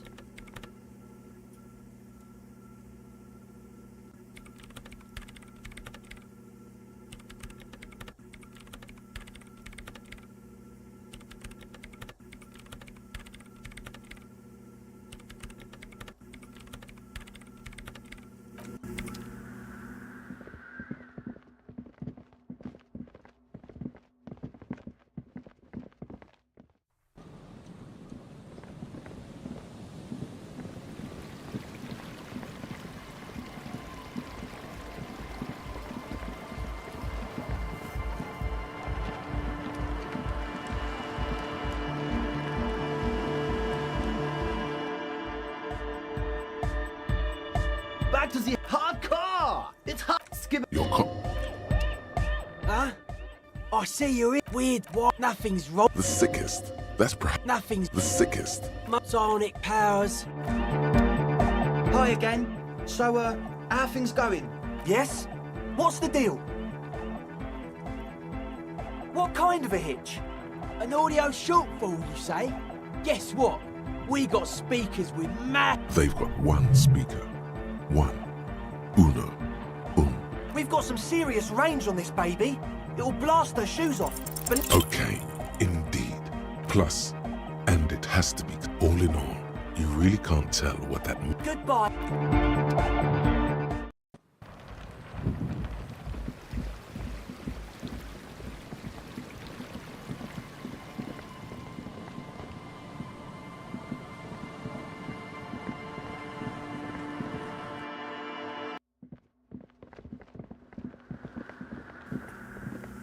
Yes, what is it?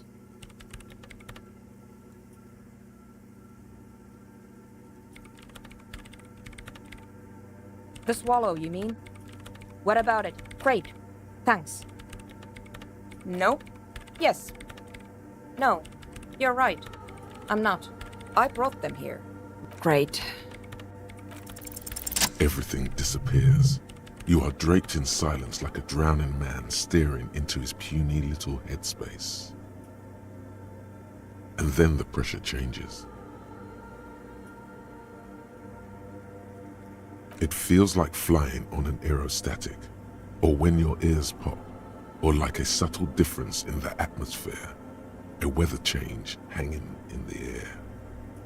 What if the sound you're looking for is too low for you to hear it? A better sound system? All right, but where would we get one? Suddenly, a rhythmic beat permeates the walls, causing a small patch of decorative stucco to crumble onto the wooden floor. They should really allocate some renovation funds to this place. No. What they really should do is shut down the disco men for disturbing neighborhood peace. You mean the speed freaks? Of course, the speed freaks. They have a fantastic sound system. And you think they would help me? I guess I could live through a week or two of peaceful coexistence. Brilliant negotiating there, detective. as always. Sure. Let me know how it goes.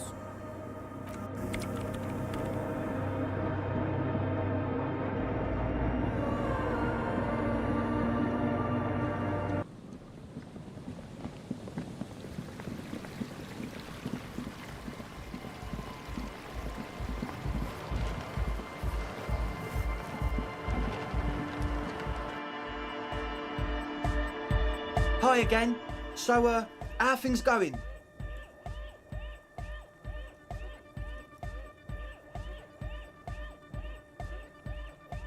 Yes? What's the deal?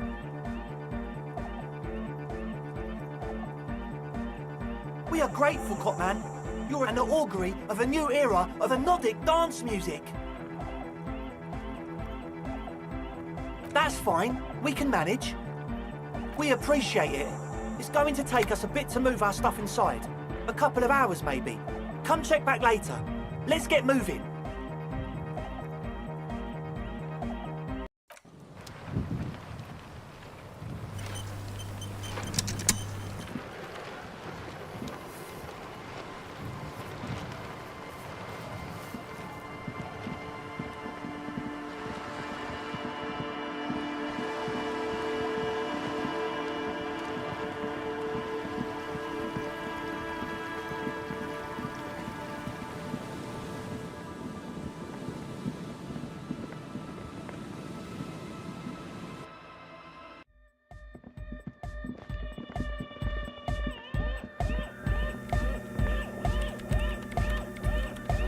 Yes, what is it? What? What did you say? I can't hear you! The music is too loud!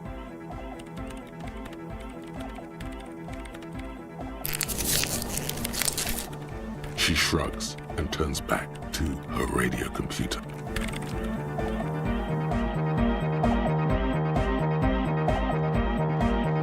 Yeah, it's all set up, man. Can you already imagine 1,000 people in here? 10,000!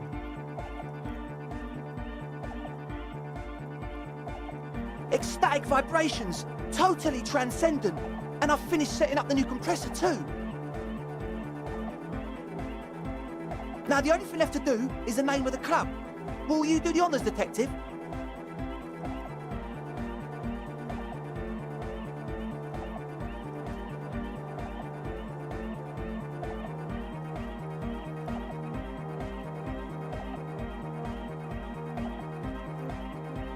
The name.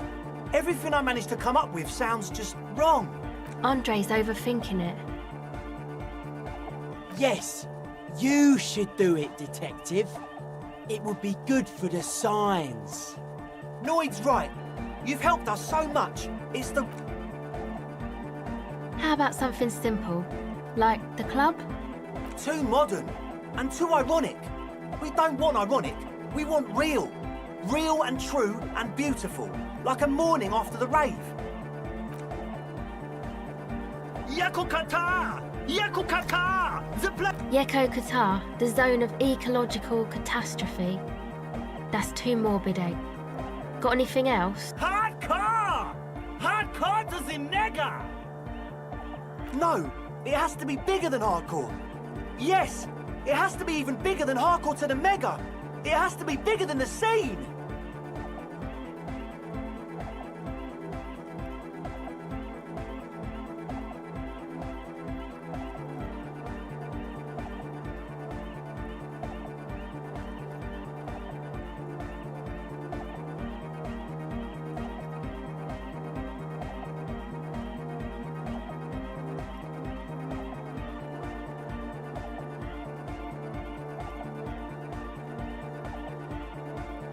The amnesia. Like the... I can't remember the name of the club, Amnesia. Amnesia! It's not amnesia, guys.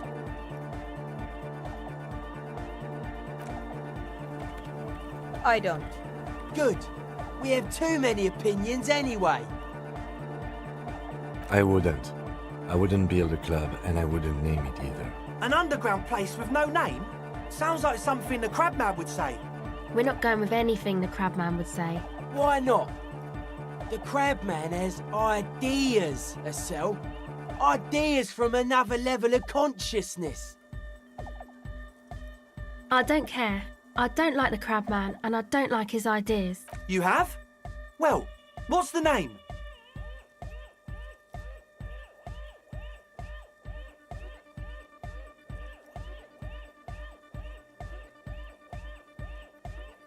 Like that DeLorean word for the world, you mean?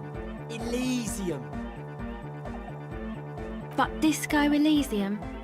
Isn't it wacky? Disco's kind of gone, isn't it? Forgot. The past is the future, but the future is dead. No, it's beautiful. Beautiful and brave, like we want it to be. And short. And memorable. It's settled then. Everyone welcome to Disco Elysium. Andre breaks into frenzied dance-like motion to celebrate the name. Someone turns up the beat. You should go with the flow. Join in on the experience. It feels good. It feels right. But what is this? What is this thing that Andre is doing with his limbs? I'm dancing. That soft core gyrating is supposed to be dancing? Yes, my man. Audio waves thump against your ribcage. The speaker setup makes everything sound much better. But there's a noticeable lack of something. It's to express my individuality.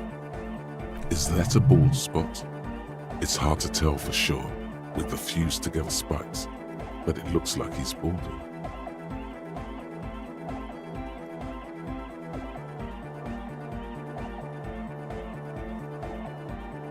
Or because I'm balding, yes. I want to fuse the remains of my hair together before it leaves me. I want to show my hair. I don't give a fuck how old you think I am. I'm 20, not 20. Maybe it was a bad idea. Anyway, goodbye, officer.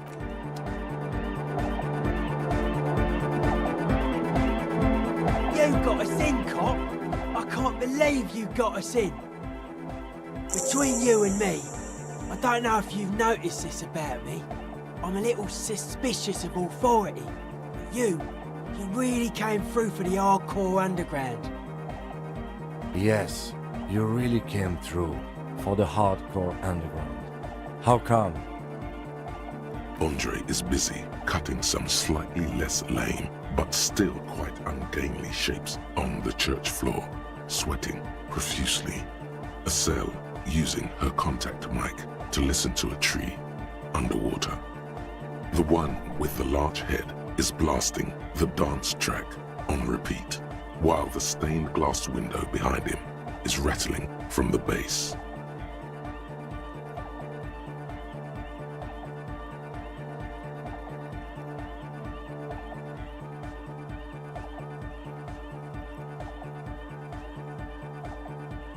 Okay. What he means is, you can't possibly have handed them this real estate for such a flimsy reason. Then again, whatever keeps your nose out of the bottle and on the job. It's a miracle of carpentry. Their bodies carved into total shapes. Now it can be something more. That's right. The first settlers built it, plus 6 more like it, on the coast here. Was one of the first things they did. Must have been really scared of something, but I understand. Alone on an uninhabited archipelago, forced to face themselves and nature. Pre-industrial quantities of solitude. The sea, perhaps something more fundamental. He means something paranatural. He must... I would want to build a safe place for myself and my own as well. A cop who's into building critique. Okay then, this is folk DeLoreanism, lawmonger, huh? It's a subset of early DeLorean architecture. Total. Everything between an ancient concrete cathedral and a glass cube is DeLoreanism. This is just an homespun version of it. Folksy stuff. Early mass production. They made thousands like this. Does that help you out?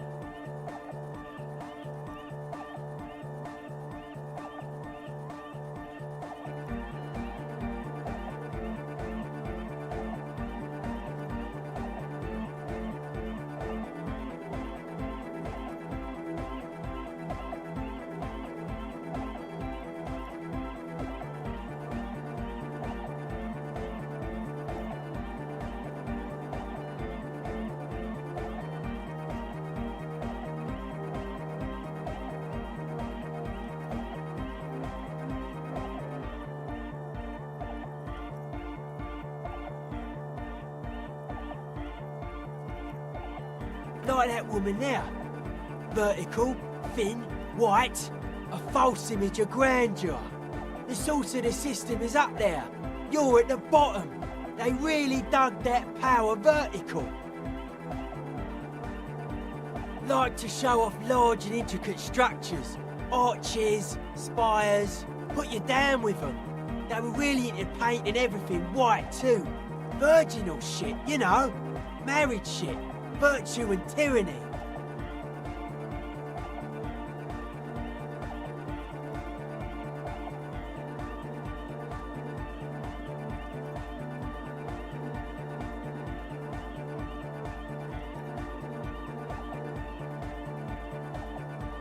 You're entitled to your wrong opinion. Stands to reason it used to be white on the outside before the sea wind took all the paint off. Slowly, peeled by the wind, your skin crawls from the sensation as you look around.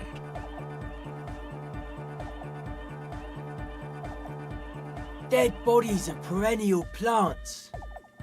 Sigma functions have left this place. It's a good thing we came along. The spiritual collapse has been total. I saw some piglets suckling their dead mother. Have you heard this one, cop man? After a short while, they shuddered and went away.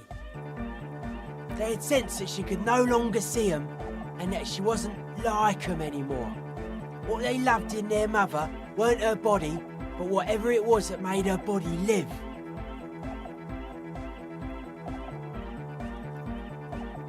End of quote. This is an high-quality carcass. The power of anodic beats and hard bass is needed to reanimate it.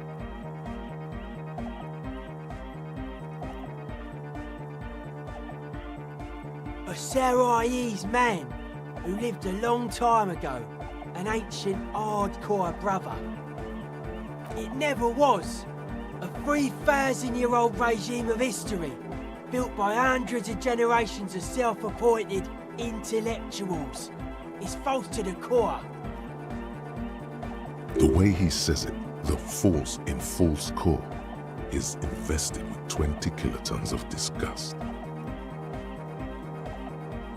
Anodic dance music. Regular dance music wasn't hard enough. And yes, I do. You know what this kind of stuff goes well with?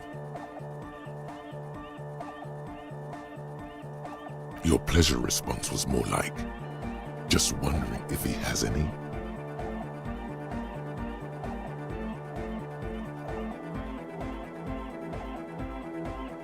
I don't. Fucker giving me the evil eye.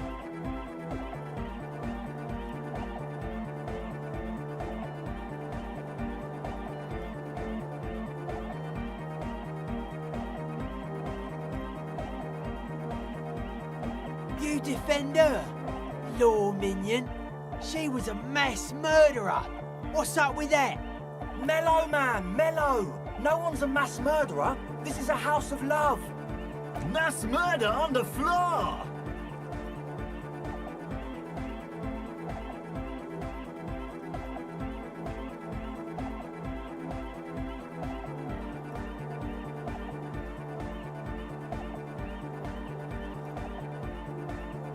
Humanism leads to eating sugar and pigs.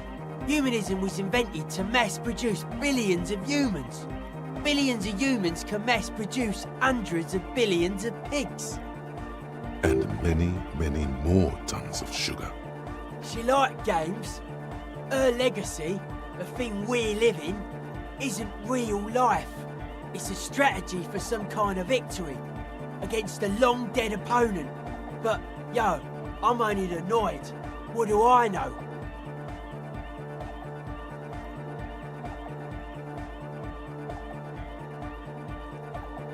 No one says Arno van Eyck is a mass murderer. The Anodic pioneer Rietveld is not a mass murderer. He is not accused of mass murder. Likewise, no one says Jermaine Egghead or Andre are mass murderers. You can live entirely outside that suspicion. Billions of people go about not being guilty of mass murder. Just not her.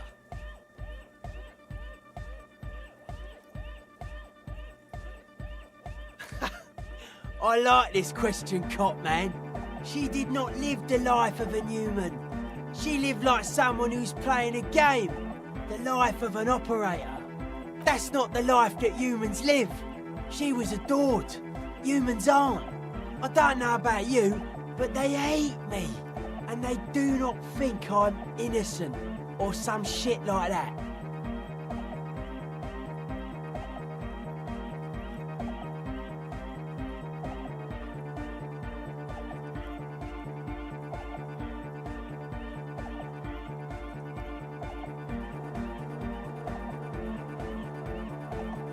Fame is a false existence. It doesn't happen inside the head.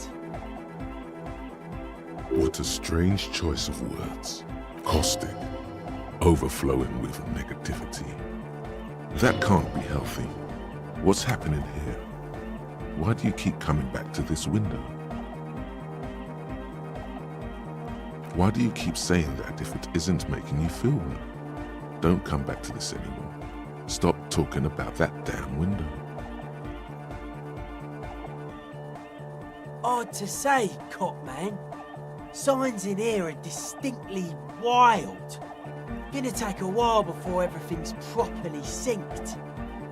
I did get to talk to the crabman though.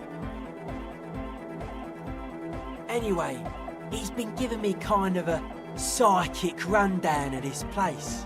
Dude's seen some crazy shit, but he's actually a lot like us.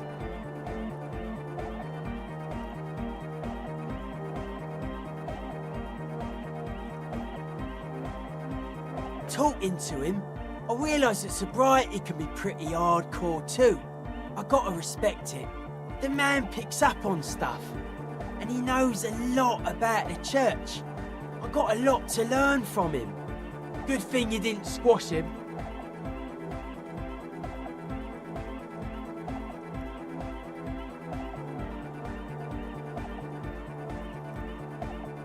Suspicious people are esoteric people.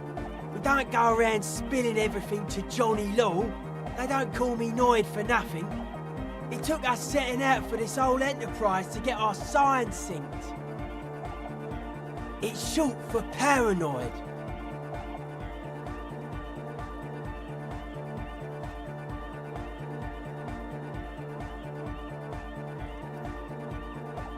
A reasonable question. Say I get hurt. I want to make sure it never happens again. So I analyse the situation. Exercise caution. Caution is suspicion. It'd be easier to list stuff I'm not suspicious of. I'm not suspicious of sound and colour. Mechanics and chemistry also have a trueness about them. Most anything else deceives. Wants to steal your life away. This is a good, dangerous line of questioning. You should prod him on. I don't have a top 10 list of things I'm most suspicious of, but if I had one, the left-right complex would be number 1. Number 2 would be their sole accomplishment, the pig-wheat paradigm.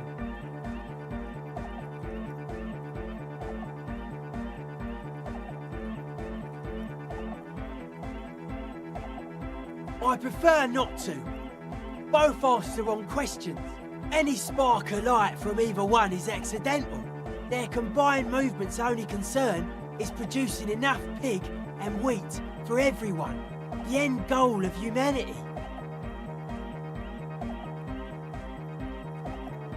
The original mistake was assuming that words have more being than bodies. That's what led us astray, far from our true lives, but we may yet find a way back. Whatever this true life is, you feel it's the real centerpiece of this mythology. It's our only shit. We should make better use of not being animals or cereal grain ourselves. Nothing. Animals are cool, guys. I like animals too, but that doesn't mean I have to be one myself. Mental illness is a term the powers use to homogenise people. I think I don't reach mental illness. I am merely politically ill, a suspicious element. His eyes flicker. Dead body, spirit entered. What is there to sure? The Crabman's been lurking here for a while. He's experienced things. Things that give off bad signs. As far as we can tell, the Ubies built this place about 320 years ago as a sarcophagus.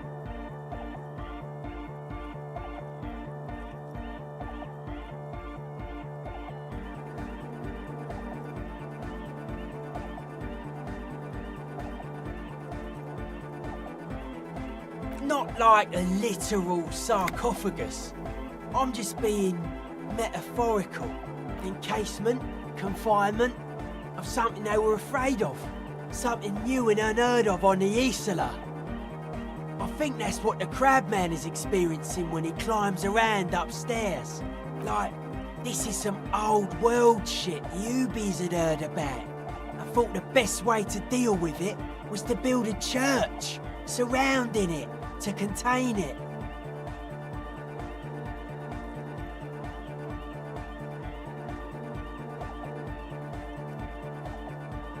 I don't know, and it's not something they properly understood either, what it does, but it's what this Sona person is looking for, and trying to measure.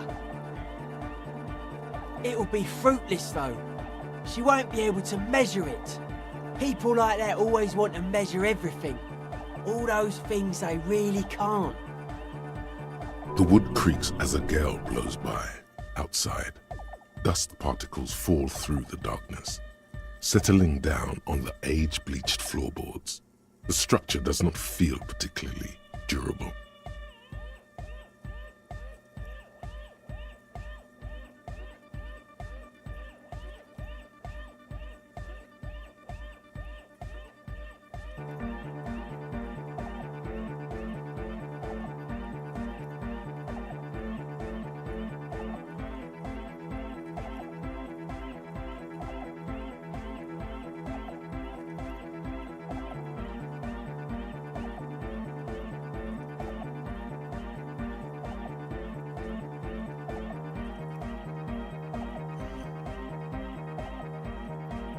Seems to be the trend around here, doesn't it? You can't measure shit like this. It's not like substance. Like a concentric ring spreading out, the struggling villages. And that is what caused the communards to fail in defending the beachhead. Yeah, a lot of failure has gone down around here. I don't know. Maybe. Maybe not. It's not a thing we can answer, Copman. Even I have limits. I'm a limited psi person. No, he's pretty fucking unsound if you ask me. They should have built a club for anodic music around it instead. Anodic music will definitely contain whatever we're dealing with.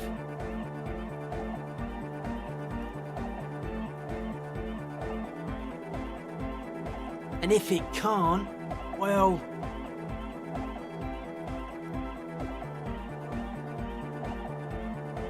Maybe you can figure things out, cop man. I think we got on a good level here. The signs are syncing up well. But life is true if it's free from fear, an eternal division among oneself. And others, mankind has seeds of greatness in it. A germinal will come, a return to trueness. It will be hardcore. Beats and bright lights to shatter falsehoods. Nerve impulses for the collective body. We are very much alike in basic structure.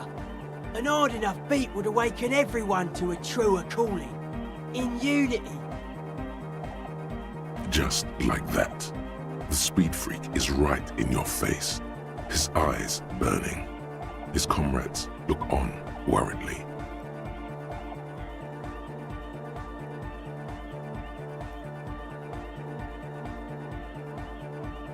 Many non-Occidental cultures share a beat at their art. Thus, they are closer to true, hardcore life. There's just never been enough of them, and they had to rely on some extremely basic percussion. Lord of the Western Plain, it is really happening right here. The migrants are contaminating our youth.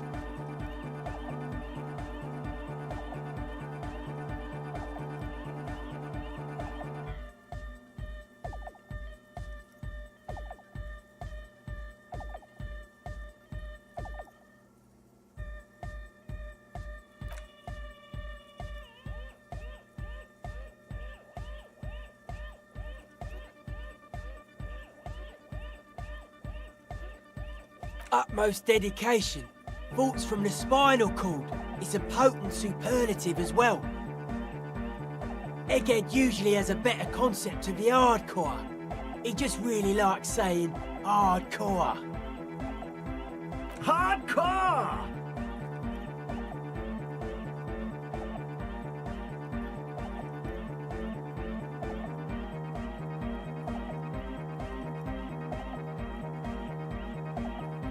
Maybe you're being too specific about it.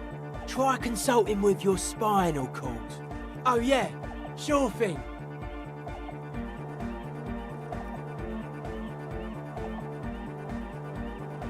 They're hardcore. You know what I think? I think man, woman, and child are arbitrary divisions which serve to bind humanity to serfdom. They're just clothes.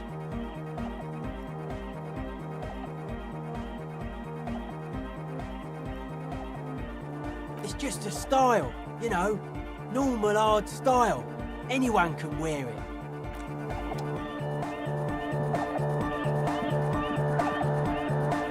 We're close. True, hard, full car. It's hardcore. Skibbity. Your cop training did not prepare you for this.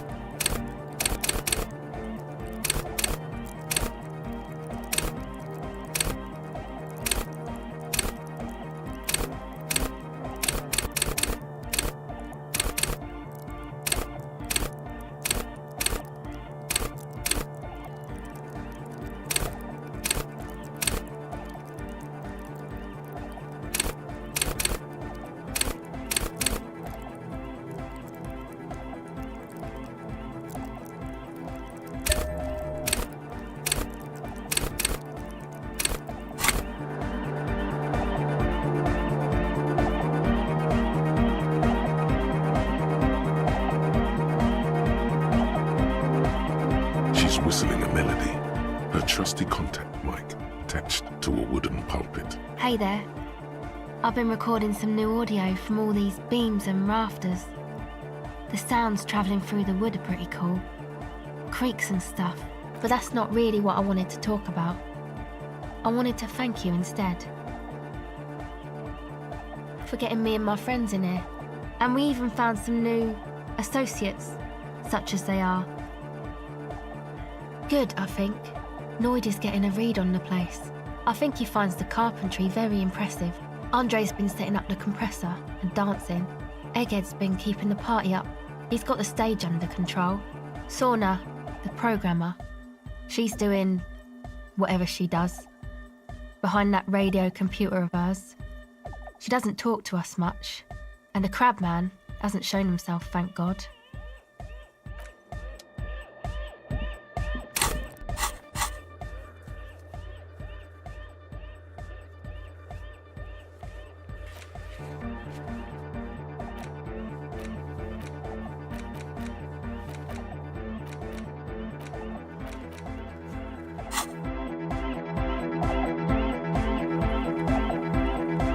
Yes, what is it?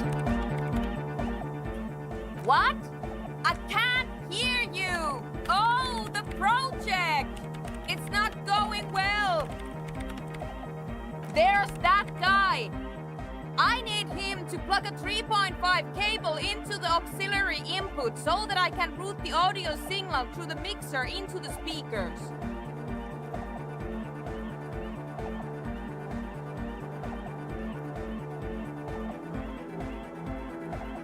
He doesn't listen to me!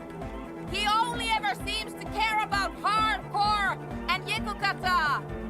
A place to banks. Maybe you can get through his magic rhymes. Let me know how it goes!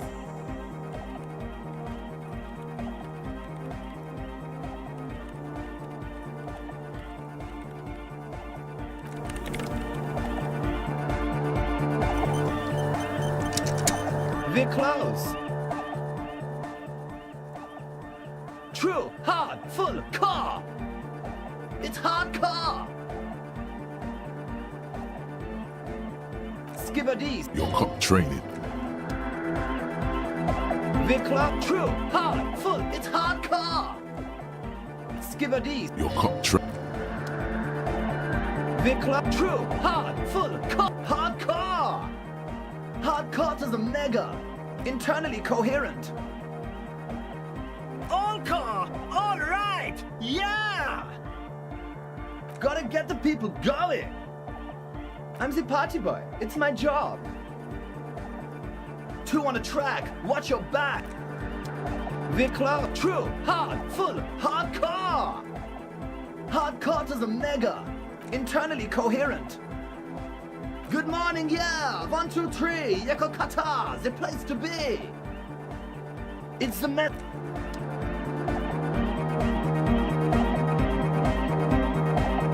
Oh, hey man, it's good to see you.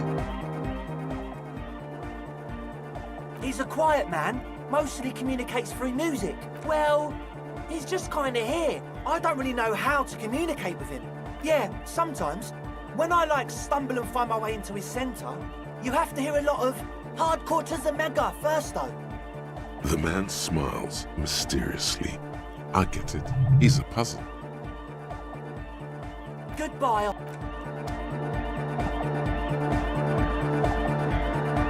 We're close. True. Hard. Full. Hardcore. Yeah! Lucky Ersky. We're close. True. Hard. Hardcore. Hardcore to the mega. Here comes the night. We're close. True. Hard. Hardcore. Yeah! Spinning out and the amount of lyrics I got is against the law. We're close. True. Hard. Full. Car. Hardcore. Hardcore to the internally coherent. All car. All right. He furrows his brow as his very large head traces the sublime, invisible movement of the music. Hardcore! Ah! The question is, what is the question?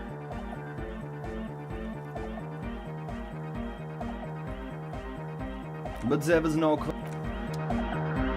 Vikla, true, hard, full, hardcore, hardcore to internally coherent. All car. He furrows his hardcore. Ah! The question is what? But there was a question.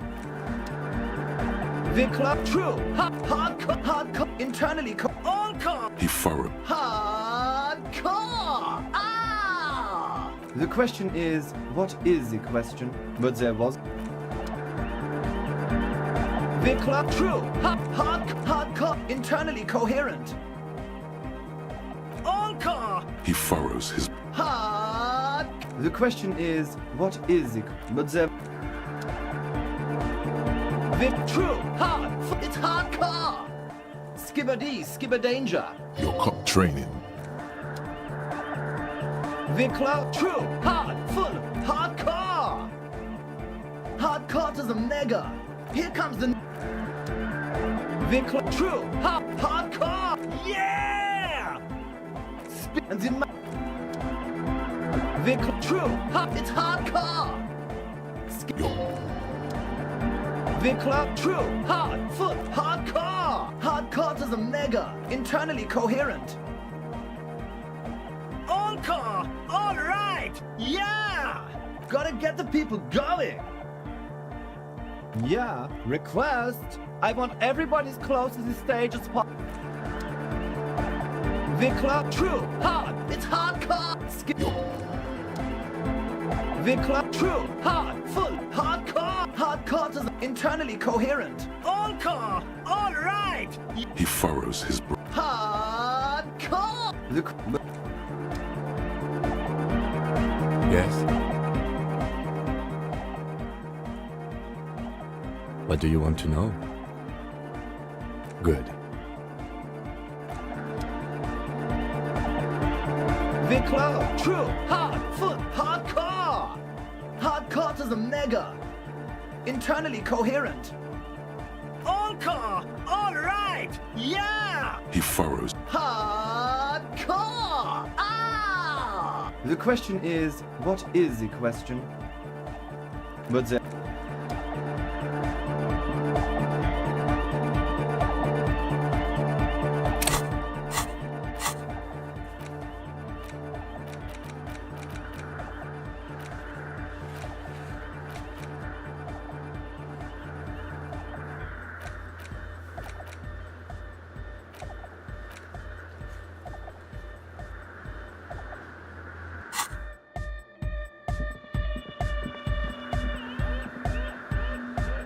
The club, true, hard, full, car, hardcore. Hardcore to the mega. Here comes the night. The club, true, hard, full, it's hardcore. Skibberdees. Your cop training. The club, true, hard, full, hardcore. Hardcore to the mega. Internally coherent. All car! All right! Yeah! Gotta get the people going. I'm the party boy. It's my job. Hardcore party 25/7 beyond the winter's orbit style. The club, true, hard, it's hardcore. Skibberdee. The club, true, hard, full, hardcore. Hardcore to the neck, internally coherent. All car! Gotta get the people going. I'm the party boy. It's my job. Two on a track.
We're close.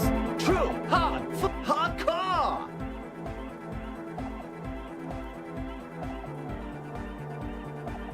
Yeah! Erski. We're close. True. Hardcore. Hardcore to the mega. Internally coherent. Good morning, yeah. 1, 2, 3. Yako Cutter is up. We're close. True. Hard. Full. Car. Hardcore. Hardcore to the mega. Internally coherent. All car. All right. Yeah. He furrows. Hardcore. The question, but there was a. We're close. True. Hardcore. Hardcore to the mega. Here comes the 9. We're close. True. Hardcore. Hardcore to the internally coherent. All car. All right. Yeah. He furrows his. Hard. Is it though?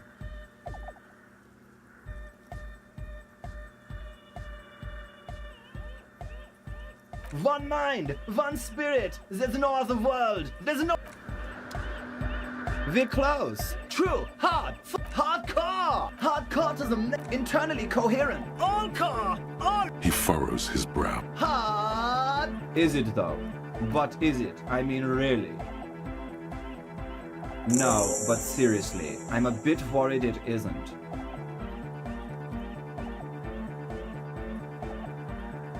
The skin on your back is crawling. For a second, you can't even hear the music anymore. There is a hawthorn tree on Rue de Saint-Gislain, right next to the canal. Don't be alarmed. Everything is okay. He isn't actually worried. Everything is still super hardcore. What he probably means is, it could be even more so. Yeah! The first page of the second chapter! Could it be? Maybe for him, you only have a chapter or 2 left in you. Last of the penultimate, more like. There's nothing wrong with it. I'm still in love with the hardcore. Sometimes I just feel like anodic music is in its infancy, you know? For example, take this Arno van Eyck jam I've been pumping for the last months, and will continue pumping for the rest of 51. Isn't something holding it back from being hyper? It's like it's only ultra. I think it's super hardcore, but you're right. It's not hyper hardcore. If anything, it sounds a bit proto, like it's not fully formed yet. Fuck yeah, I knew it. He seems sure, but you are left with the nagging doubt you might have overestimated the hardcoreness of that jam. To the mega! Yeah! I can route it through auxiliary.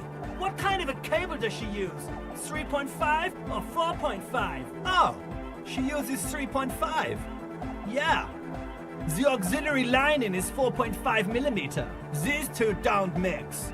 Oh no, we're going to be in this church forever. Don't worry, I have an adapter for it right here. Hang on, this is a 4.5. We're all good, people! Whoa, thank God. Adapters noticeably degrade the sound quality. Great! Someone got through to him. Okay, let's get it all set up. Can we Everybody! Everybody! Don't panic! I'm going to turn off the Arno for just a sec. For a special scheduled event.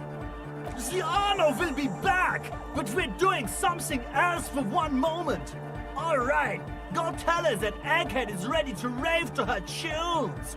No nation, but transnation. No war, but class war. He's not a communist. It's just something he likes to yell. He picked it up from a tape jockey at the Palaceum. She was a communist, though. Yeah! With a rebel yell!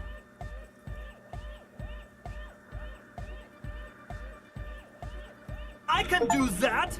If you want that, I can be a conduit for the mystical nationhood. Please don't turn him into a fascist. Oh yeah, sure. This is exactly what we need.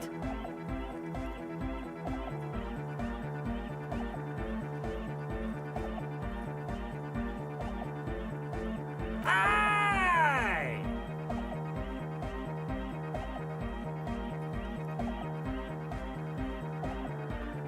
I can be an ultra. If you want that, do you want me to be an ultra? Please don't turn him into an ultra-liberal. Oh, jeez. Please don't do that. There's enough exploitation in the world. Aye!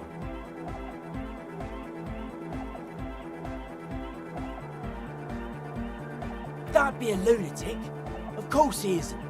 Jermaine here just yells random things.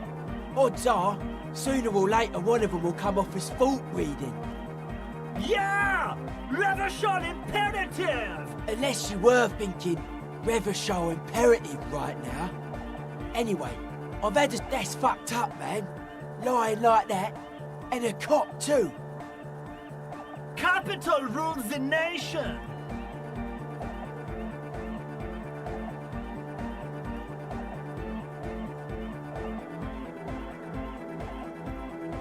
Eat the poor!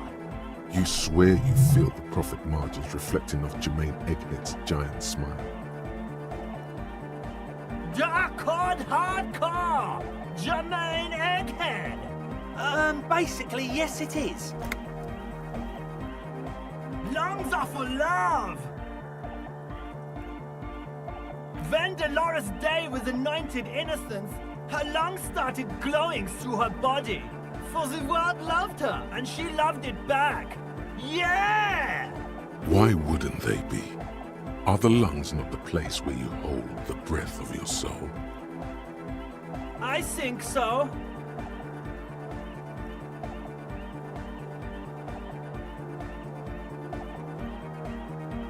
Highly gaily. All right.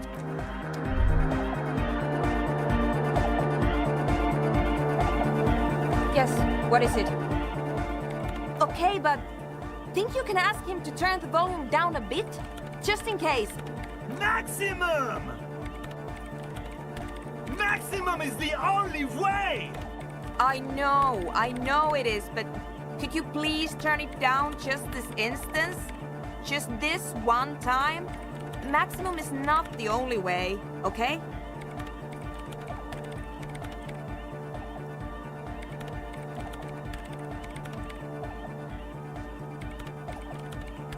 Pump it to the brick! Pump it to the hard master! There's no other way! Glue style!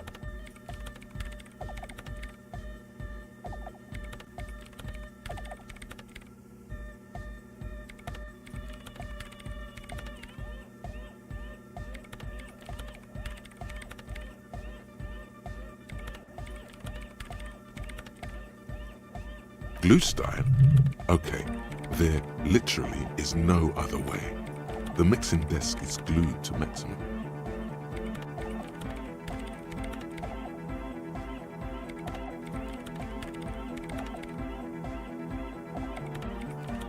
See? He pumps it to the hard master. It's hopeless.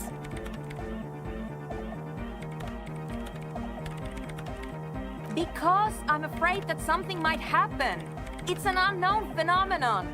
We can always turn it back up if there's a need. Can't turn down to hardcore! Of course it is. Yeah! Permanent enlightenment! Ray of sound! Never mind then. Let's get on with our project. I'm going to unmute the speakers on a count of 5. Everyone ready? Egghead pumps his hand up in the air, waiting for the beat to drop. Born ready. Ready! I'm ready if you two are detectives. The lieutenant nods stoically. Suddenly, your palms are sweaty. The church seems cold and large, somehow. There's tightness in your chest, anxiety. What? 5, 4, 3, 2, 1. Mute disengaged. No wind outside, no waves, no floorboards creaking. Total, continuous silence. This is unnatural. The woman looks around. In the silence, you see dust move on the floorboards. The driver of the speaker vibrates in the air and then stops. Plasterwork begins to crumble down the walls.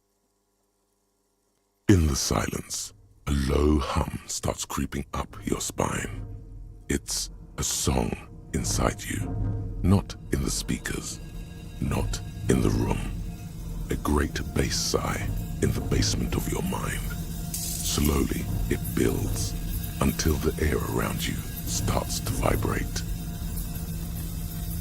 It's out there now, in the world, made manifest. It will devour everything. The floorboards, the glass, the streets and the people. Nothing will remain. Guys, what's going on?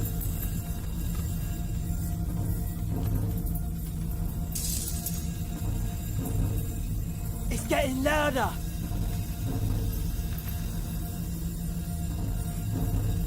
In the basins, the water looks like it's boiling. Hosiana! Mother of Mega! He's peaking, the worst high he's ever been on.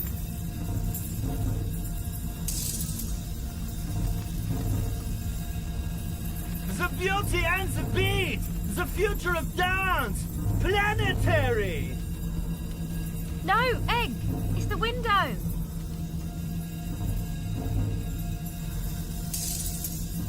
In the corner of your eye, the lieutenant steps aside, cautiously, his eyes searching for a possible evacuation route. The window is going to come down! No, the roof!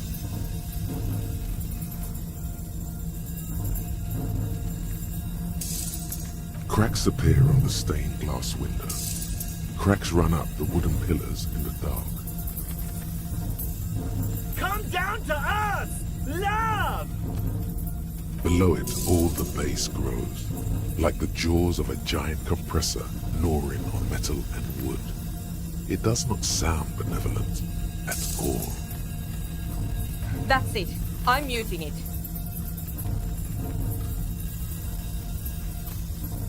Beautiful car! Beautiful life! Shit!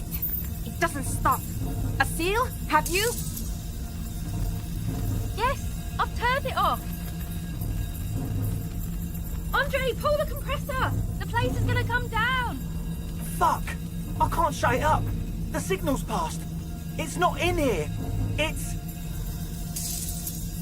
In the mixing desk now, building into a positive feedback loop. This is it. A great roar. The vault of the roof twists above you. Glass shatters somewhere near the door. It's coming down. But then it stops, totally and utterly, as if there never was a sound. Only your ears still ring from the shock. Everybody is staring at Egghead, holding a dangling cable in his hand. A black 3-pin connector. Egg. I pulled the plug. It was getting too hardcore. You did good, Egg. Most of the place seems to be intact. Fucking hell. Programmer lady, tell me you were recording that. 4 years. 22 people. Millions of reals. All that time? This is what we were up against. Just erased it. Suliswolf isn't gonna believe this. Yeah, but did you record it though? It was dope. I think we can use it. Yes, Andre. I recorded it. Damn, I need to send some letters now. Thank you all for doing this. Eggman, you too. And you, officer. I don't know what we've discovered, but I know what it sounds like now. That's the start. It was very hard not to. I think you're right. There is something going on here. And you need to be very careful with it. I promise, officer. We will not play it again. It was mathematical information from the anomaly, presented as a waveform. That's what it was technically. Theoretically, I have no idea. I've never even heard of anything like this. Her voice seems muffled in the silent church. It's your ears adjusting after the exposure. Yes, our lead designer. And maybe some of the producers too. And some of the writers. If they're sober enough to open a transmission. They need to hear. They need to hear about this. Don't worry, I won't send the recording. Although I doubt they have the speakers to produce the frequency anyway. Stay here. I'm going to stay here with these lunatics. Send letters, maybe meet Suliswolf. Also devise further measurements. I want you to know that's totally chill with us. I don't care, but thank you anyway. Now, I have a theory to come up with. Some kind of preliminary explanation to all this. Or the letter will sound like I've lost my mind. Yes, and we have to get back to stabilizing Martinez. Instead of demolishing it with loud bass noise of unknown origins. Some tiny hard thing lets go in your stomach. You're still alive. You have an explanation for all this. Somewhere deep in you. You just don't have the pieces yet. You don't know enough about the world. But that Joyce, if you knew all she knows, could put it together.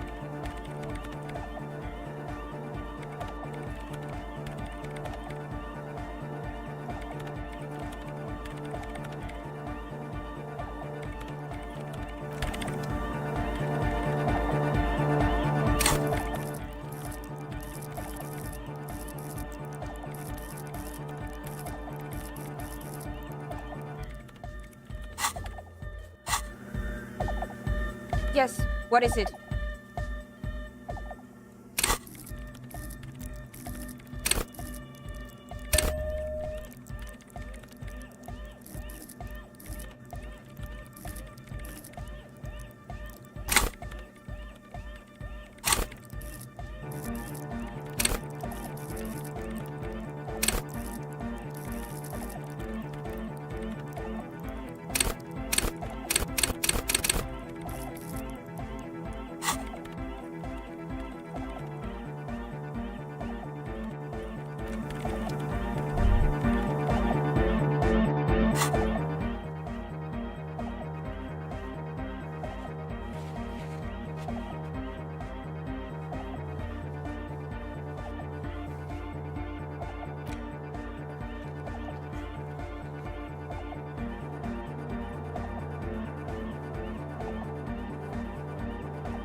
It's the ledger you found. Oh, and the cool piece of toilet paper is stuck to the back.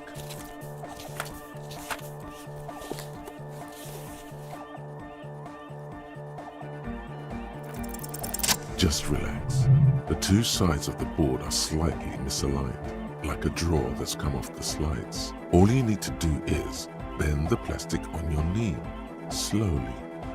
The slides snap back into place. It should be possible to just,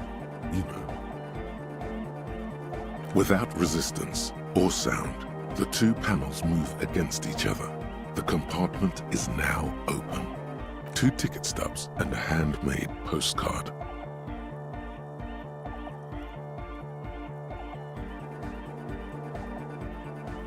Two octopuses are smiling, reaching their tentacles toward each other in the colored pencil drawings. The tickets permit access to the zoo in Revachol East. The aquarium costs extra. These let you go there too.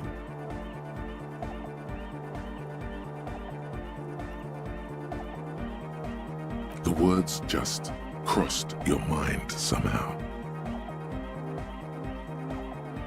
Who do you think? You. Thin wax paper has been glued to a piece of cardboard. Sounds like leaves rustling when you pick it up. You see violet flowers, floral patterns, patches of glue. It smells of chewing gum, apricot flavored. Exactly like the gum wrapper you found, the same brand of chewing gum.